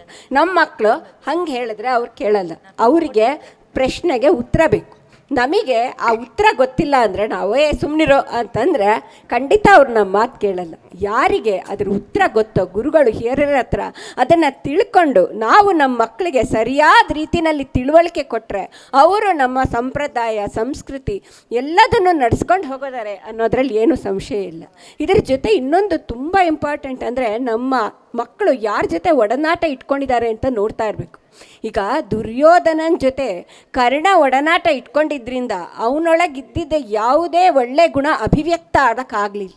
ಹಾಗೆ ನಮ್ಮ ಮಕ್ಕಳು ಕೆಟ್ಟ ಸಹವಾಸ ಮಾಡಿದ್ರೆ ಅವರು ಕೆಟ್ಟೋಗ್ತಾರೆ, ಮತ್ತು ಅವರಿರೋ ಒಳ್ಳೆ ಗುಣಗಳು ಹೊರಟೋಗ್ಬಿಡತ್ತೆ. ಆದ್ದರಿಂದ ನಾವು ಎಚ್ಚರಿಕೆಯಿಂದ ಅವ್ರ ಫ್ರೆಂಡ್ಸ್ ಜೊತೆ ನಾವು ಫ್ರೆಂಡ್ಸ್ ಆಗಿದ್ದು ಅವರನ್ನು ಗಮನಿಸ್ತಾ ಇರಬೇಕು. ಅಕಸ್ಮಾತು ಆ ಮಗು ಏನಾದ್ರು ದಾರಿ ತಪ್ತಾ ಇದೆ ಅನ್ನೋದು ನಮ್ಮ ಕಣ್ಣಿಗೆ ಬಿದ್ದರೆ ಅವ್ರ ತಂದೆ ತಾಯಿಗೆ ಹೇಳಿದ್ರೆ ಆ ಮಗು ಜೊತೆ ನಮ್ಮ ಮಗುನೂ ನಾವು ಸಂರಕ್ಷಣೆ ಮಾಡ್ದಂಗೆ ಆಗುತ್ತೆ. ಇದ್ರ ಜೊತೆ ನಮ್ಮ ಮಕ್ಕಳಿಗೆ ಸ್ವಚ್ಛತೆ, ಗುರು ಹಿರಿಯರಿಗೆ ಗೌರವ ಕೊಡೋದು, ಈ ಥರ ಒಳ್ಳೊಳ್ಳೆ ಗುಣಗಳನ್ನು ಬೆಳೆಸಬೇಕು. ಮುಖ್ಯವಾಗಿ ಹಂಚಿಕೊಳ್ಳೋದನ್ನು ನಾವು ಕಲಿಸ್ಬೇಕಾಗತ್ತೆ. ಈಗ ಏನಾಗಿದೆ, 1-2 ಮಕ್ಕಳಿರ್ತಾರೆ, ಹಂಚ್ಕೊಳ್ಳಲ್ಲ. ಎರಡು ಮಕ್ಕಳಿದ್ರೆ ಏನು ಮಾಡ್ತಾರೆ, ನಾವೇನು ಮಾಡ್ತೀವಿ, ಪೂರ್ತಿ ಮನೆ ಕಟ್ಸಿದ್ರೆ 2 ಬಚ್ಚಲ ಮನೆ ಮೊದಲ್ಗೊಂಡು ಎಲ್ಲ ಬೇರೆ ಬೇರೆ ಮಾಡಿಬಿಟ್ಟಿರ್ತೀವಿ ಮಕ್ಕಳಿಗೆ. ಹಾಗಾಗಿ ಏನಾಗುತ್ತೆ, ಅವ್ರಿಗೆ ಏನೂ ಹಂಚ್ಕೊಂಡು ಗೊತ್ತಿಲ್ಲ. ಮೇಡಮ್ ಹೇಳ್ದಂಗೆ ತಂದೆ ತಾಯಿನೂ ಹಂಚ್ಕೊಂಡು ಗೊತ್ತಿರಲ್ಲ. ಆದ್ದರಿಂದ ಏನಾಗುತ್ತೆ, ಮುಂದೆ ಮದುವೆ ಆಗಿ ಹೋದಾಗ ಹಂಚ್ಕೊಳ್ಳೋಕ್ಕೂ ಬರಲ್ಲ, ಅಡ್ಜಸ್ಟ್ ಆಗೋಕ್ಕೂ ಬರಲ್ಲ, ಡೈವರ್ಸ್ ಗ್ಯಾರಂಟಿ ಆಗೋಗ್ಬಿಡುತ್ತೆ. ಆದ್ದರಿಂದ ಈ ಥರ ನಾವು ಮಕ್ಕಳನ್ನ ಬೆಳೆಸಬಾರ್ದು, ಹಂಚ್ಕೊಳ್ಳೋದು ಹೊಂದ್ಕೊಳ್ಳೋದನ್ನು ಹೇಳ್ಕೊಡ್ಬೇಕು ಅಂತ ಅನಿಸುತ್ತೆ. ಕೇವಲ ಹಣದ ಬಲದಿಂದ ಯಾವ ವ್ಯಕ್ತಿನೂ ದೊಡ್ಡವನಾಗಕ್ಕಾಗಲ್ಲ ಅನ್ನೋದನ್ನು ಮಕ್ಕಳಿಗೆ ಮನವರಿಕೆ ಮಾಡಿಕೊಡ್ಬೇಕಾಗತ್ತೆ. ಮಕ್ಕಳ ಮೇಲೆ ಹಣ ಖರ್ಚು ಮಾಡೋದ್ರ ಬದಲು ಅವರಿಗೆ ಕ್ವಾಲಿಟಿ ಟೈಮ್ ಕೊಟ್ಟರೆ ತುಂಬ ಒಳ್ಳೆಯದು. ಯಾಕಂದರೆ ಮಕ್ಕಳು ಹೆಂಗೆ ಅಂತಂದರೆ ನಮ್ಮದೇ ಒಂದು ಎಕ್ಸ್ಟೆನ್ಷನ್ ಥರ, ನಾವು ಏನು ಹೇಳಿದ್ರು ಏನು ಮಾಡಿದ್ರು ಅದನ್ನು ಅಬ್ಸರ್ವ್ ಮಾಡ್ಕೊಂಡ್ಬಿಡ್ತಾರೆ. ಹಾಗಾಗಿ ಮಕ್ಕಳಿಗೆ ಕೆಲವು ಮೌಲ್ಯಗಳ ಬಗ್ಗೆ ತುಂಬ ಸ್ಟ್ರಾಂಗ್ ಆಗಿರಬೇಕಾಗತ್ತೆ ತಂದೆ ತಾಯಿಗಳು. ಅದರಲ್ಲೂ ತಾಯಿ ಆದವಳು ಮಕ್ಕಳ ಬಗ್ಗೆ ತುಂಬ ನಿಗಾ ವಹಿಸ್ಬೇಕಾಗತ್ತೆ. ಅವರಲ್ಲಿ ಕುಡಿತ, ಸಿಗರೇಟು, ಈ ಡ್ರಗ್ಸು ಇವುಗಳೆಲ್ಲ ಹತ್ತಿರ ಸುಳಿದಂಗೆ ನೋಡ್ಕೊಳ್ಳೋ ಜವಾಬ್ದಾರಿ ತಾಯಿದೇ ಜಾಸ್ತಿ ಇರುತ್ತೆ. ಸಂಧ್ಯಾ, ನೀ ಹೇಳೋದು ಸರಿ. ಮಕ್ಕಳಿಗೆ ಮಾತೃದೇವೋಭವ ಪಿತೃದೇವೋಭವ ಅನ್ನೋ ಭಾವನೆಗಳಿದ್ದರೆ ಸಾಕು. ಇದು ಈ ನಾವು ಒಂದು ಅವರ ಪ್ರೀತಿ ಒಂದು ಗೌರವ ಅನ್ನೋದನ್ನು ಕೇಳಿ ಪಡ್ಕೊಳ್ಳೋ ಹಂಗಿರಬಾರ್ದು. ಅದು ತನ್ನಷ್ಟಕ್ಕೆ ತಾನೇ ಬಂದರೆ ಎಷ್ಟು ಚೆನ್ನಾಗಿ ನೋಡ್ರಿ. ಹಾಗೆಯೇ ನಾವು ಮಕ್ಕಳಿಗೆ ಏನಾಗುತ್ತೆ ಈಗ ಇದನ್ನು ನಮಗೆ ಎಲ್ಲದನ್ನು ನಾವೀಗ ಮಕ್ಕಳಿಗೆ ಎಲ್ಲದನ್ನು ಇದನ್ನ ಉಳಿಸ್ಕೊಳ್ಳೋದು ನಾವು ಕಲಿಸ್ಕೊಡ್ಬೇಕು ಮಕ್ಕಳಿಗೆ. ಆಮೇಲೆ ಇದನ್ನು ಎಷ್ಟೇ ಕೇರ್ಫುಲ್ಲಾಗಿ ಬೆಳೆಸಿದ್ರು ಹೌದು, ನಾವು ಎಷ್ಟು ಅಂದ್ಕೊಂಡಿರ್ತೀವಿ ನಾವು ಚೆನ್ನಾಗಿ ಬೆಳೆಸ್ತಿದ್ದೀವಿ, ನಾವು ತುಂಬ ಕೇರ್ ತೊಗೊಂಡಿದ್ದೀವಿ ನಮ್ಮ ಮಕ್ಕಳನ್ನ, ಅವ್ರು ಕೆಡ್ಲಿಲ್ದಂಗೆ ನೋಡ್ಕೊಂಡಿದ್ದೀವಿ ಅಂತ ಅಂದ್ಕೊಂಡಿದ್ದೀವಿ. ಅಂಥ ಮನೆಗಳಲ್ಲಿ ಮಕ್ಕಳು ಕೆಟ್ಟಿರೋದನ್ನು ನಾವು ನೋಡ್ತಾ ಇದ್ದೀವಿ. ಆಮೇಲೆ ದೊಡ್ಡ ದೊಡ್ಡ ಆದರ್ಶ ಪುರುಷರು ಅಂದ್ಕೊಂಡು ಅವ್ರ ಆದರ್ಶಗಳು ನೋಡ್ಕೊಂಡು ಬೇರೆಯವ್ರು ಬೆಳೀತಾ ಇರ್ತಾರೆ. ಅಂಥವ್ರ ಮನೆ ಮಕ್ಕಳು ಕೆಟ್ಟಿರೋದು ನೋಡಿದ್ದೀವಿ. ಹಾಗೆ ಈಗ ನಮಗೆ ಯಾವುದೇ ಆಗಲಿ ನಾವು ಮಕ್ಕಳನ್ನ ಇಂಥ ಮಕ್ಕಳನ್ನ ನಾವು ಬೆಳೆಸ್ತೀವಿ ಅಂತ ನಾವು ತಿಳ್ಕೊಂಡ್ರು ಸುತ್ತ ಯಾವ ಮಕ್ಕಳು ಉಪಯೋಗ ಬರಲಿದ್ದಂಗೆ ಆಗಿದ್ದಾರೆ. ಆದ್ದರಿಂದ ಇದು ಒಂದು ಮಾತು ನಂದು, ಇದರಲ್ಲಿ ನಾವು ಏನೇ ಒಂದು ರೂಲ್ ಮಾಡಿದ್ರು ಯಾವ್ದು ರೂಲ್ ಮಾಡಿ ಅದಕ್ಕೊಂದು ಅಪವಾದ ಅನ್ನೋದೊಂದು ಇದ್ದೇ ಇರುತ್ತೆ. ಹಾಗೆ ನಾವು ಮಕ್ಕಳನ್ನ ಎಷ್ಟು ಚೆನ್ನಾಗಿ ಬೆಳೆಸಿದ್ದೀವಿ ಅಂದರೂ ಸುತ್ತ ಅದಕ್ಕೊಂದು ಅಪವಾದವಾಗಿ ಮಕ್ಳು ಹಿಂಗಿರ್ತಾರೆ. ಇದನ್ನೆಲ್ಲ ನಾವು ಏನು ಅನ್ಕೋಬೇಕು, ಇದು ನಾವೊಂದು ಇದನ್ನು ಹೇಳ್ತಾರಲ್ಲ, ಋಣಾನುಬಂಧ ರೂಪೇಣ ಪಶು ಪತ್ನಿ ಸುತಾಲಯ ಅಂತಾರಲ್ಲ, ಹಾಗೆ ಋಣ ಅನ್ಕೊಂಡು ಸುಮ್ಮನೆ ಆಗ್ಬಿಡ್ಬೇಕಷ್ಟೆ. ಈಗ ನೀವೆಲ್ಲರೂ ಏನು ಮಾಡಿದ್ರಿ, ಮಕ್ಕಳನ್ನ ಹೆಂಗೆ ಬೆಳೆಸ್ಬೇಕು, ಮಕ್ಕಳಿಗೆ ಸಂಸ್ಕಾರ ಹೆಂಗೆ ಕಲಿಸ್ಬೇಕು, ಆಚಾರ ವಿಚಾರ ಹೆಂಗೆ ಕಲಿಸ್ಬೇಕು, ಒಬ್ಬೊಬ್ಬರು ಎಲ್ಲರೂ ನಿಮ್ಮ ಅಭಿಪ್ರಾಯಗಳನ್ನು ಹೇಳಿಬಿಟ್ರಿ. ಈಗ ಈ ಸಂವಾದದ ಮುಖ್ಯ ಇದೇ ಇದು. ನಮ್ಮ ಸಂಸ್ಕಾರ, ನಮ್ಮ ಅಂಧ ಹೆಂಗಿತ್ತು, ಹಿಂದೆ ಏನಾಗ್ಯದ, ನಾವು ಎಲ್ಲಿ ತಪ್ಪಿವಿ, ಇವೆಲ್ಲವಕ್ಕೂ ಉತ್ತರ ಈಗ ಸಿಕ್ಕಿಬಿಡ್ತು. ಕೊನೆಗೆ ನಾವೊಂದು ಹೇಳ್ತೀನಿ, ನಂದು ಏನದ ಹೇಳ, ನಮ್ಮ ಜೀವನದಾಗ ಕೂಡು ಕುಟುಂಬ ಇರಬೇಕು. ಅಜ್ಜ ಅಜ್ಜಿ, ಅಪ್ಪ ಅಮ್ಮ, ಮಕ್ಕಳು, ಸೊಸೆಯರು, ಮೊಮ್ಮಕ್ಕಳು, ಮರಿಮೊಮ್ಮಕ್ಕಳು, ಹಿಂಗೆ ತುಂಬಿದ ಮನೆ ಇರಬೇಕು. ಈ ತುಂಬಿದ ಮನೆ ಇತ್ತಂದ್ರೆ ಯಾರಿಗೇನು ಕಲಿಸೋದೇ ಬ್ಯಾಡ್ರಿ, ಮಕ್ಕಳು ತಾವಾಗಿ ಕಲ್ಕೋತಾವ. ಕೂಡು ಕುಟುಂಬ ಇತ್ತಿಲ್ಲೋ ಮಕ್ಕಳಿಗೆ ಕಲಿಸೋ ಉಸಾಬರಿನೇ ಇಲ್ಲ. ಮಕ್ಕಳು ನಮ್ಮನ್ನು ನೋಡಿ ತಾವು ಕಲಿತಾರೆ. ಆಗ ಆ ಮನೆ ಏನಾಗ್ತದ, ಒಂದು ನಂದ ಗೋಕುಲ ಆದಂಗೆ ಆಗ್ತದ್ರಿ ಆ ಮನೆ. ಆ ಇವ್ರು ಏನೋ ಹೇಳ್ಯಾರಲ್ರಿ, ಹೊಸ ಚಿಗುರು ಹಳೆ ಬೇರು ಕೂಡಿರಲು ಮರ ಸೊಬಗು, ಹೊಸ ಯುಕ್ತಿ ಹಳೆ ತತ್ವ ಮೇಳವಿಸೆ ಧರ್ಮ ಅಂತ ಮಂಕುತಿ ಮನ್ಕಗ್ಗದಲ್ಲಿ DVG ಅವರು ಹೇಳಿದ್ದಾರೆ. ಹಾಗೆ ಅವ್ರು ಹೆಂಗೆ ಹೇಳ್ಯಾರ ನೋಡ್ರಿ, ಮನೇನೆ ಒಂದು ಪಾಠಶಾಲೆ ಆಗ್ಬಿಡುತ್ತೆ. ಜನನಿ ತಾನೇ ಮೊದಲ ಗುರು, ಜನನಿಯಿಂದ ಪಾಠ ಕಲಿತ ಜನರೇ ಧನ್ಯರು. ಮಾತೃ ತಾಯಿಲಿಂದ ಏನು ಪಾಠ ಕಲಿತೀವಿ ಅದು ನಮ್ಮ ಕೊನೆ ತನಕ ಬರ್ತದ. ಮಕ್ಕಳು ಮೊಮ್ಮಕ್ಕಳು ಮೊದಲಿನ ನಮ್ಮ ಸಂಸ್ಕಾರ ಉಳಿತದ. ಇದನ್ನು ನಾವು ಮರ್ಯಾದೆ ಬ್ಯಾಡ್ರಿ. ಎಲ್ಲರೂ ಜೋಡಾಗಿರೋಣ, ಕೂಡಿರೋಣ, ಮಕ್ಕಳನ್ನ ಸುಸಂಸ್ಕೃತ ಮಾಡೋಣ. ಕೊನೆಗೊಂದು ಏನು ನಿರ್ಧಾರ ಹೇಳ್ತೀರಿ ಸಮಾಜಕ್ಕೆ? ನೀವು ಹೇಳೋ ಅವಿಭಕ್ತ ಕುಟುಂಬದ ಕಲ್ಪನೆಯೇ ಒಂದು ಆನಂದ ಬಿಡಿ. ಹಿಸ್ಟ್ರಿ ರಿಪೀಟ್ಸ್ ಅಂತ ಕೇಳಿದ್ದೀವಿ. ಹಿಸ್ಟ್ರಿ ಈ ವಿಷಯದಲ್ಲಿ ರಿಪೀಟ್ ಆದರೆ ಭಾಳ ಚೆನ್ನ ನಿಜವಾಗ್ಲೂ. ಮತ್ತೆ ಅವಿಭಕ್ತ ಕುಟುಂಬದ ಕಲ್ಪನೆ ಜಾರಿಗೆ ಬಂದರೆ ತುಂಬ ಚೆನ್ನಾಗಿರುತ್ತೆ. ಆದರೆ ಸರಿಯೋ ನೀವು ಇದಕ್ಕೇನು ಹೇಳ್ತೀರಿ ಕೊನೆಯಲ್ಲಿ ಅಂತಿರಲ್ಲ, ಒಂದು ಹೇಳೋಕ್ಕೆ ಇಷ್ಟಪಡ್ತೀನಿ. ಶ್ರೀಮಂತಿಕೆಯಿಂದಾಗಲಿ ಹೊಸ ಹಣದ ಅಧಿಕಾರದ ಹುದ್ದೆಯಿಂದಾಗಲಿ ಯಾರು ಒಳ್ಳೆಯ ಪೋಷಕರು ಅನ್ನಿಸ್ಕೊಳ್ಳೋಕ್ಕೆ ಸಾಧ್ಯ ಇಲ್ಲ. ಅದಕ್ಕೆ ಹಲವಾರು ಕಾರಣಗಳಿವೆ. ಅದು 1, 2 ಅಂತ ಹೇಳೋಕ್ಕಾಗಲ್ಲ. ಕೆಲವರಿಗೆ ಅದರ ಬಗ್ಗೆ ಜ್ಞಾನನೇ ಇರೋದಿಲ್ಲ, ಕೆಲವರಿಗೆ ಅದರಲ್ಲಿ ಆಸಕ್ತಿ ಇರೋದಿಲ್ಲ, ಅಂದರೆ ಇನ್ವಾಲ್ವ್ಮೆಂಟ್ ಇರೋದಿಲ್ಲ. ಇನ್ನು ಕೆಲವರಿಗೆ ಹಣ ಖರ್ಚು ಮಾಡೋಕ್ಕೆ ರೆಡಿ ಇರ್ತಾರೆ, ಮಕ್ಕಳ ಮೇಲೆ ಸಮಯ ಕೊಡೋಕ್ಕೆ ರೆಡಿ ಇರಲ್ಲ. ಇನ್ನು ಕೆಲವರಿಗೆ ಅವರ ಕಷ್ಟ ಸುಖ ಕೇಳುವಷ್ಟು ವ್ಯವಧಾನ ಇರೋದಿಲ್ಲ. ಇನ್ನೊಂದು ಕ್ಯಾಟಗರಿ ಜನ ಇರ್ತಾರೆ, ಅವರಿಗೆ ಭಯ ಒಳಗಡೆ, ಎಲ್ಲಿ ಮಾತಾಡಿದರೆ ತಿರುಗಿ ಬೀಳ್ತಾರೋ, ಮನೆ ಬಿಟ್ಟು ಓಡೋಗ್ತಾರೋ, ಆತ್ಮಹತ್ಯೆ ಮಾಡ್ಕೋತಾರೋ ಅಂತ ಭಯ. ಇನ್ನೊಂದು ವಿಚಿತ್ರ ಕ್ಯಾಟಗರಿ ಇರ್ತಾರೆ, ನೈತಿಕವಾದ ಧೈರ್ಯ ಇರೋದಿಲ್ಲ. ನಾವು ನಮ್ಮ ಜೀವನದಲ್ಲಿ ಮೌಲ್ಯಗಳನ್ನು ಅಳವಡಿಸ್ಕೊಂಡು ಜೀವನ ನಡೆಸಿದರೆ ನಮಗೆ ಇನ್ನೊಬ್ಬರಿಗೆ ಒಂದು ಮಾತು ಹೇಳೋಕ್ಕೆ ಒಂದು ಧೈರ್ಯ ಇರುತ್ತೆ, ಹಕ್ಕಿರುತ್ತೆ, ಅಧಿಕಾರ ಇರುತ್ತೆ. ನಾವೇ ಅದನ್ನು ನಡೆಸದೇ ಹೋದರೆ ಬೇರೆಯವರಿಗೆ ಯಾವ ಧೈರ್ಯದ ಮೇಲೆ ಹೇಳ್ತೀರಿ? ಹೇಳೋಕ್ಕೆ ನಿಮಗೆ ಅಧಿಕಾರ ತಾನೇ ಎಲ್ಲಿದೆ? ಇಲ್ಲ. ಹಾಗಾಗಿ ನೈತಿಕ ಧೈರ್ಯ ಇಲ್ಲದೆ ಇರೋರು ಸ್ವಲ್ಪ ಜನ. ಅದಿರಲಿ, ಮಕ್ಕಳೆಲ್ಲ ಹೂವುಗಳಂತೆ. ಅದು ಒಂದೊಂದು ಮಗುವು ಅದರದೇ ವಿಶೇಷತೆ ಮತ್ತು ಸೌಂದರ್ಯನ ಹೊಂದಿದೆ. ಅದನ್ನು ತಾನಾಗೆ ಅರಳಕ್ಕೆ ಬಿಡಬೇಕು, ಸ್ವತಂತ್ರವಾಗಿ ಅರಳಕ್ಕೆ ಬಿಡಬೇಕು. ಒಂದು ಪದ್ಯದಲ್ಲಿ ಕೇಳಿದ್ದೀವಲ್ಲ, ಸೌರಭವ ತಾ ಸೂಸಿ ಸಫಲತೆಯ ಪಡೆವಂತೆ ಮಾಡೆನ್ನ ತಂದೆ ಅಂತ ಕೇಳ್ತಲ್ಲ, ಅದರಲ್ಲಿ ಹಾಗೆ ಆ ಸಫಲತೆಯನ್ನು ಸೂಸೋ ಥರ ಆ ಹೂವು ಅರಳಕ್ಕೆ ಬಿಡಬೇಕು, ಮುರುಟಿ ಹೋಗೋಕ್ಕೆ ಬಿಡಬಾರ್ದು. ನಾವು ನಮ್ಮ ಹಿಂದಿನವರು ನಮ್ಮನ್ನು ಹೆಂಗೆ ಬೆಳೆಸಿದರು ಆ ರೀತಿ ಒಂದು ಶಿಸ್ತಿನ ಚೌಕಟ್ಟಿನಲ್ಲಿ ಮಕ್ಕಳನ್ನು ಬೆಳೆಸಿದರೆ ಒಳ್ಳೆ ಸತ್ಪ್ರಜೆಗಳವರು ಆಗೋದರಲ್ಲಿ ಸಂಶಯ ಇಲ್ಲ. ಆದರೆ ಯಾವುದು ಅತಿ ಮಾಡಬಾರ್ದು, ಯಾವುದು ಹೇಳೋದು ಬಿಡಬಾರ್ದು. ಆಮೇಲೆ ಕಾಳಿದಾಸ ಒಂದು ಕಡೆ ಹೇಳ್ತಾನೆ, ಬಹುರತ್ನಾನಿ ವಸುಂಧರ ಅಂತ. ಮಕ್ಕಳೆಲ್ಲ ರತ್ನಗಳಂತೆ, ಅವುಗಳನ್ನ ನಾಜೂಕಾಗಿ ಜೋಪಾನವಾಗಿ ಕಾಪಾಡಬೇಕು, ನೋಡಿಕೊಳ್ಬೇಕು. ಆತ್ಮೀಯರೇ, ಪೇರೆಂಟಿಂಗ್ ಈಸ್ ಆನ್ ಆರ್ಟ್. ಅದು ಒಂದು ಸೈನ್ಸ್, ಒಂದು ವಿಷನ್, ಒಂದು ಮಿಷನ್, ಒಂದು ಫಿಲಾಸಫಿ. ಬಿತ್ತಿದಂದರೆ ಬೆಳೆ. ನಾವು ಮಾವು ಬಿತ್ತಿದರೆ ಮಾವು, ಬೇವು ಬಿತ್ತಿದರೆ ಬೇವು ಅಲ್ವಾ? ಹರೇ ನಮಸ್ಕಾರ. ಶ್ರೀನಿವಾಸ, ಹರೇ ಶ್ರೀನಿವಾಸ, ಹರೇ ಶ್ರೀನಿವಾಸ, ಧನ್ಯವಾದಗಳು. ಹರೇ ಶ್ರೀನಿವಾಸ.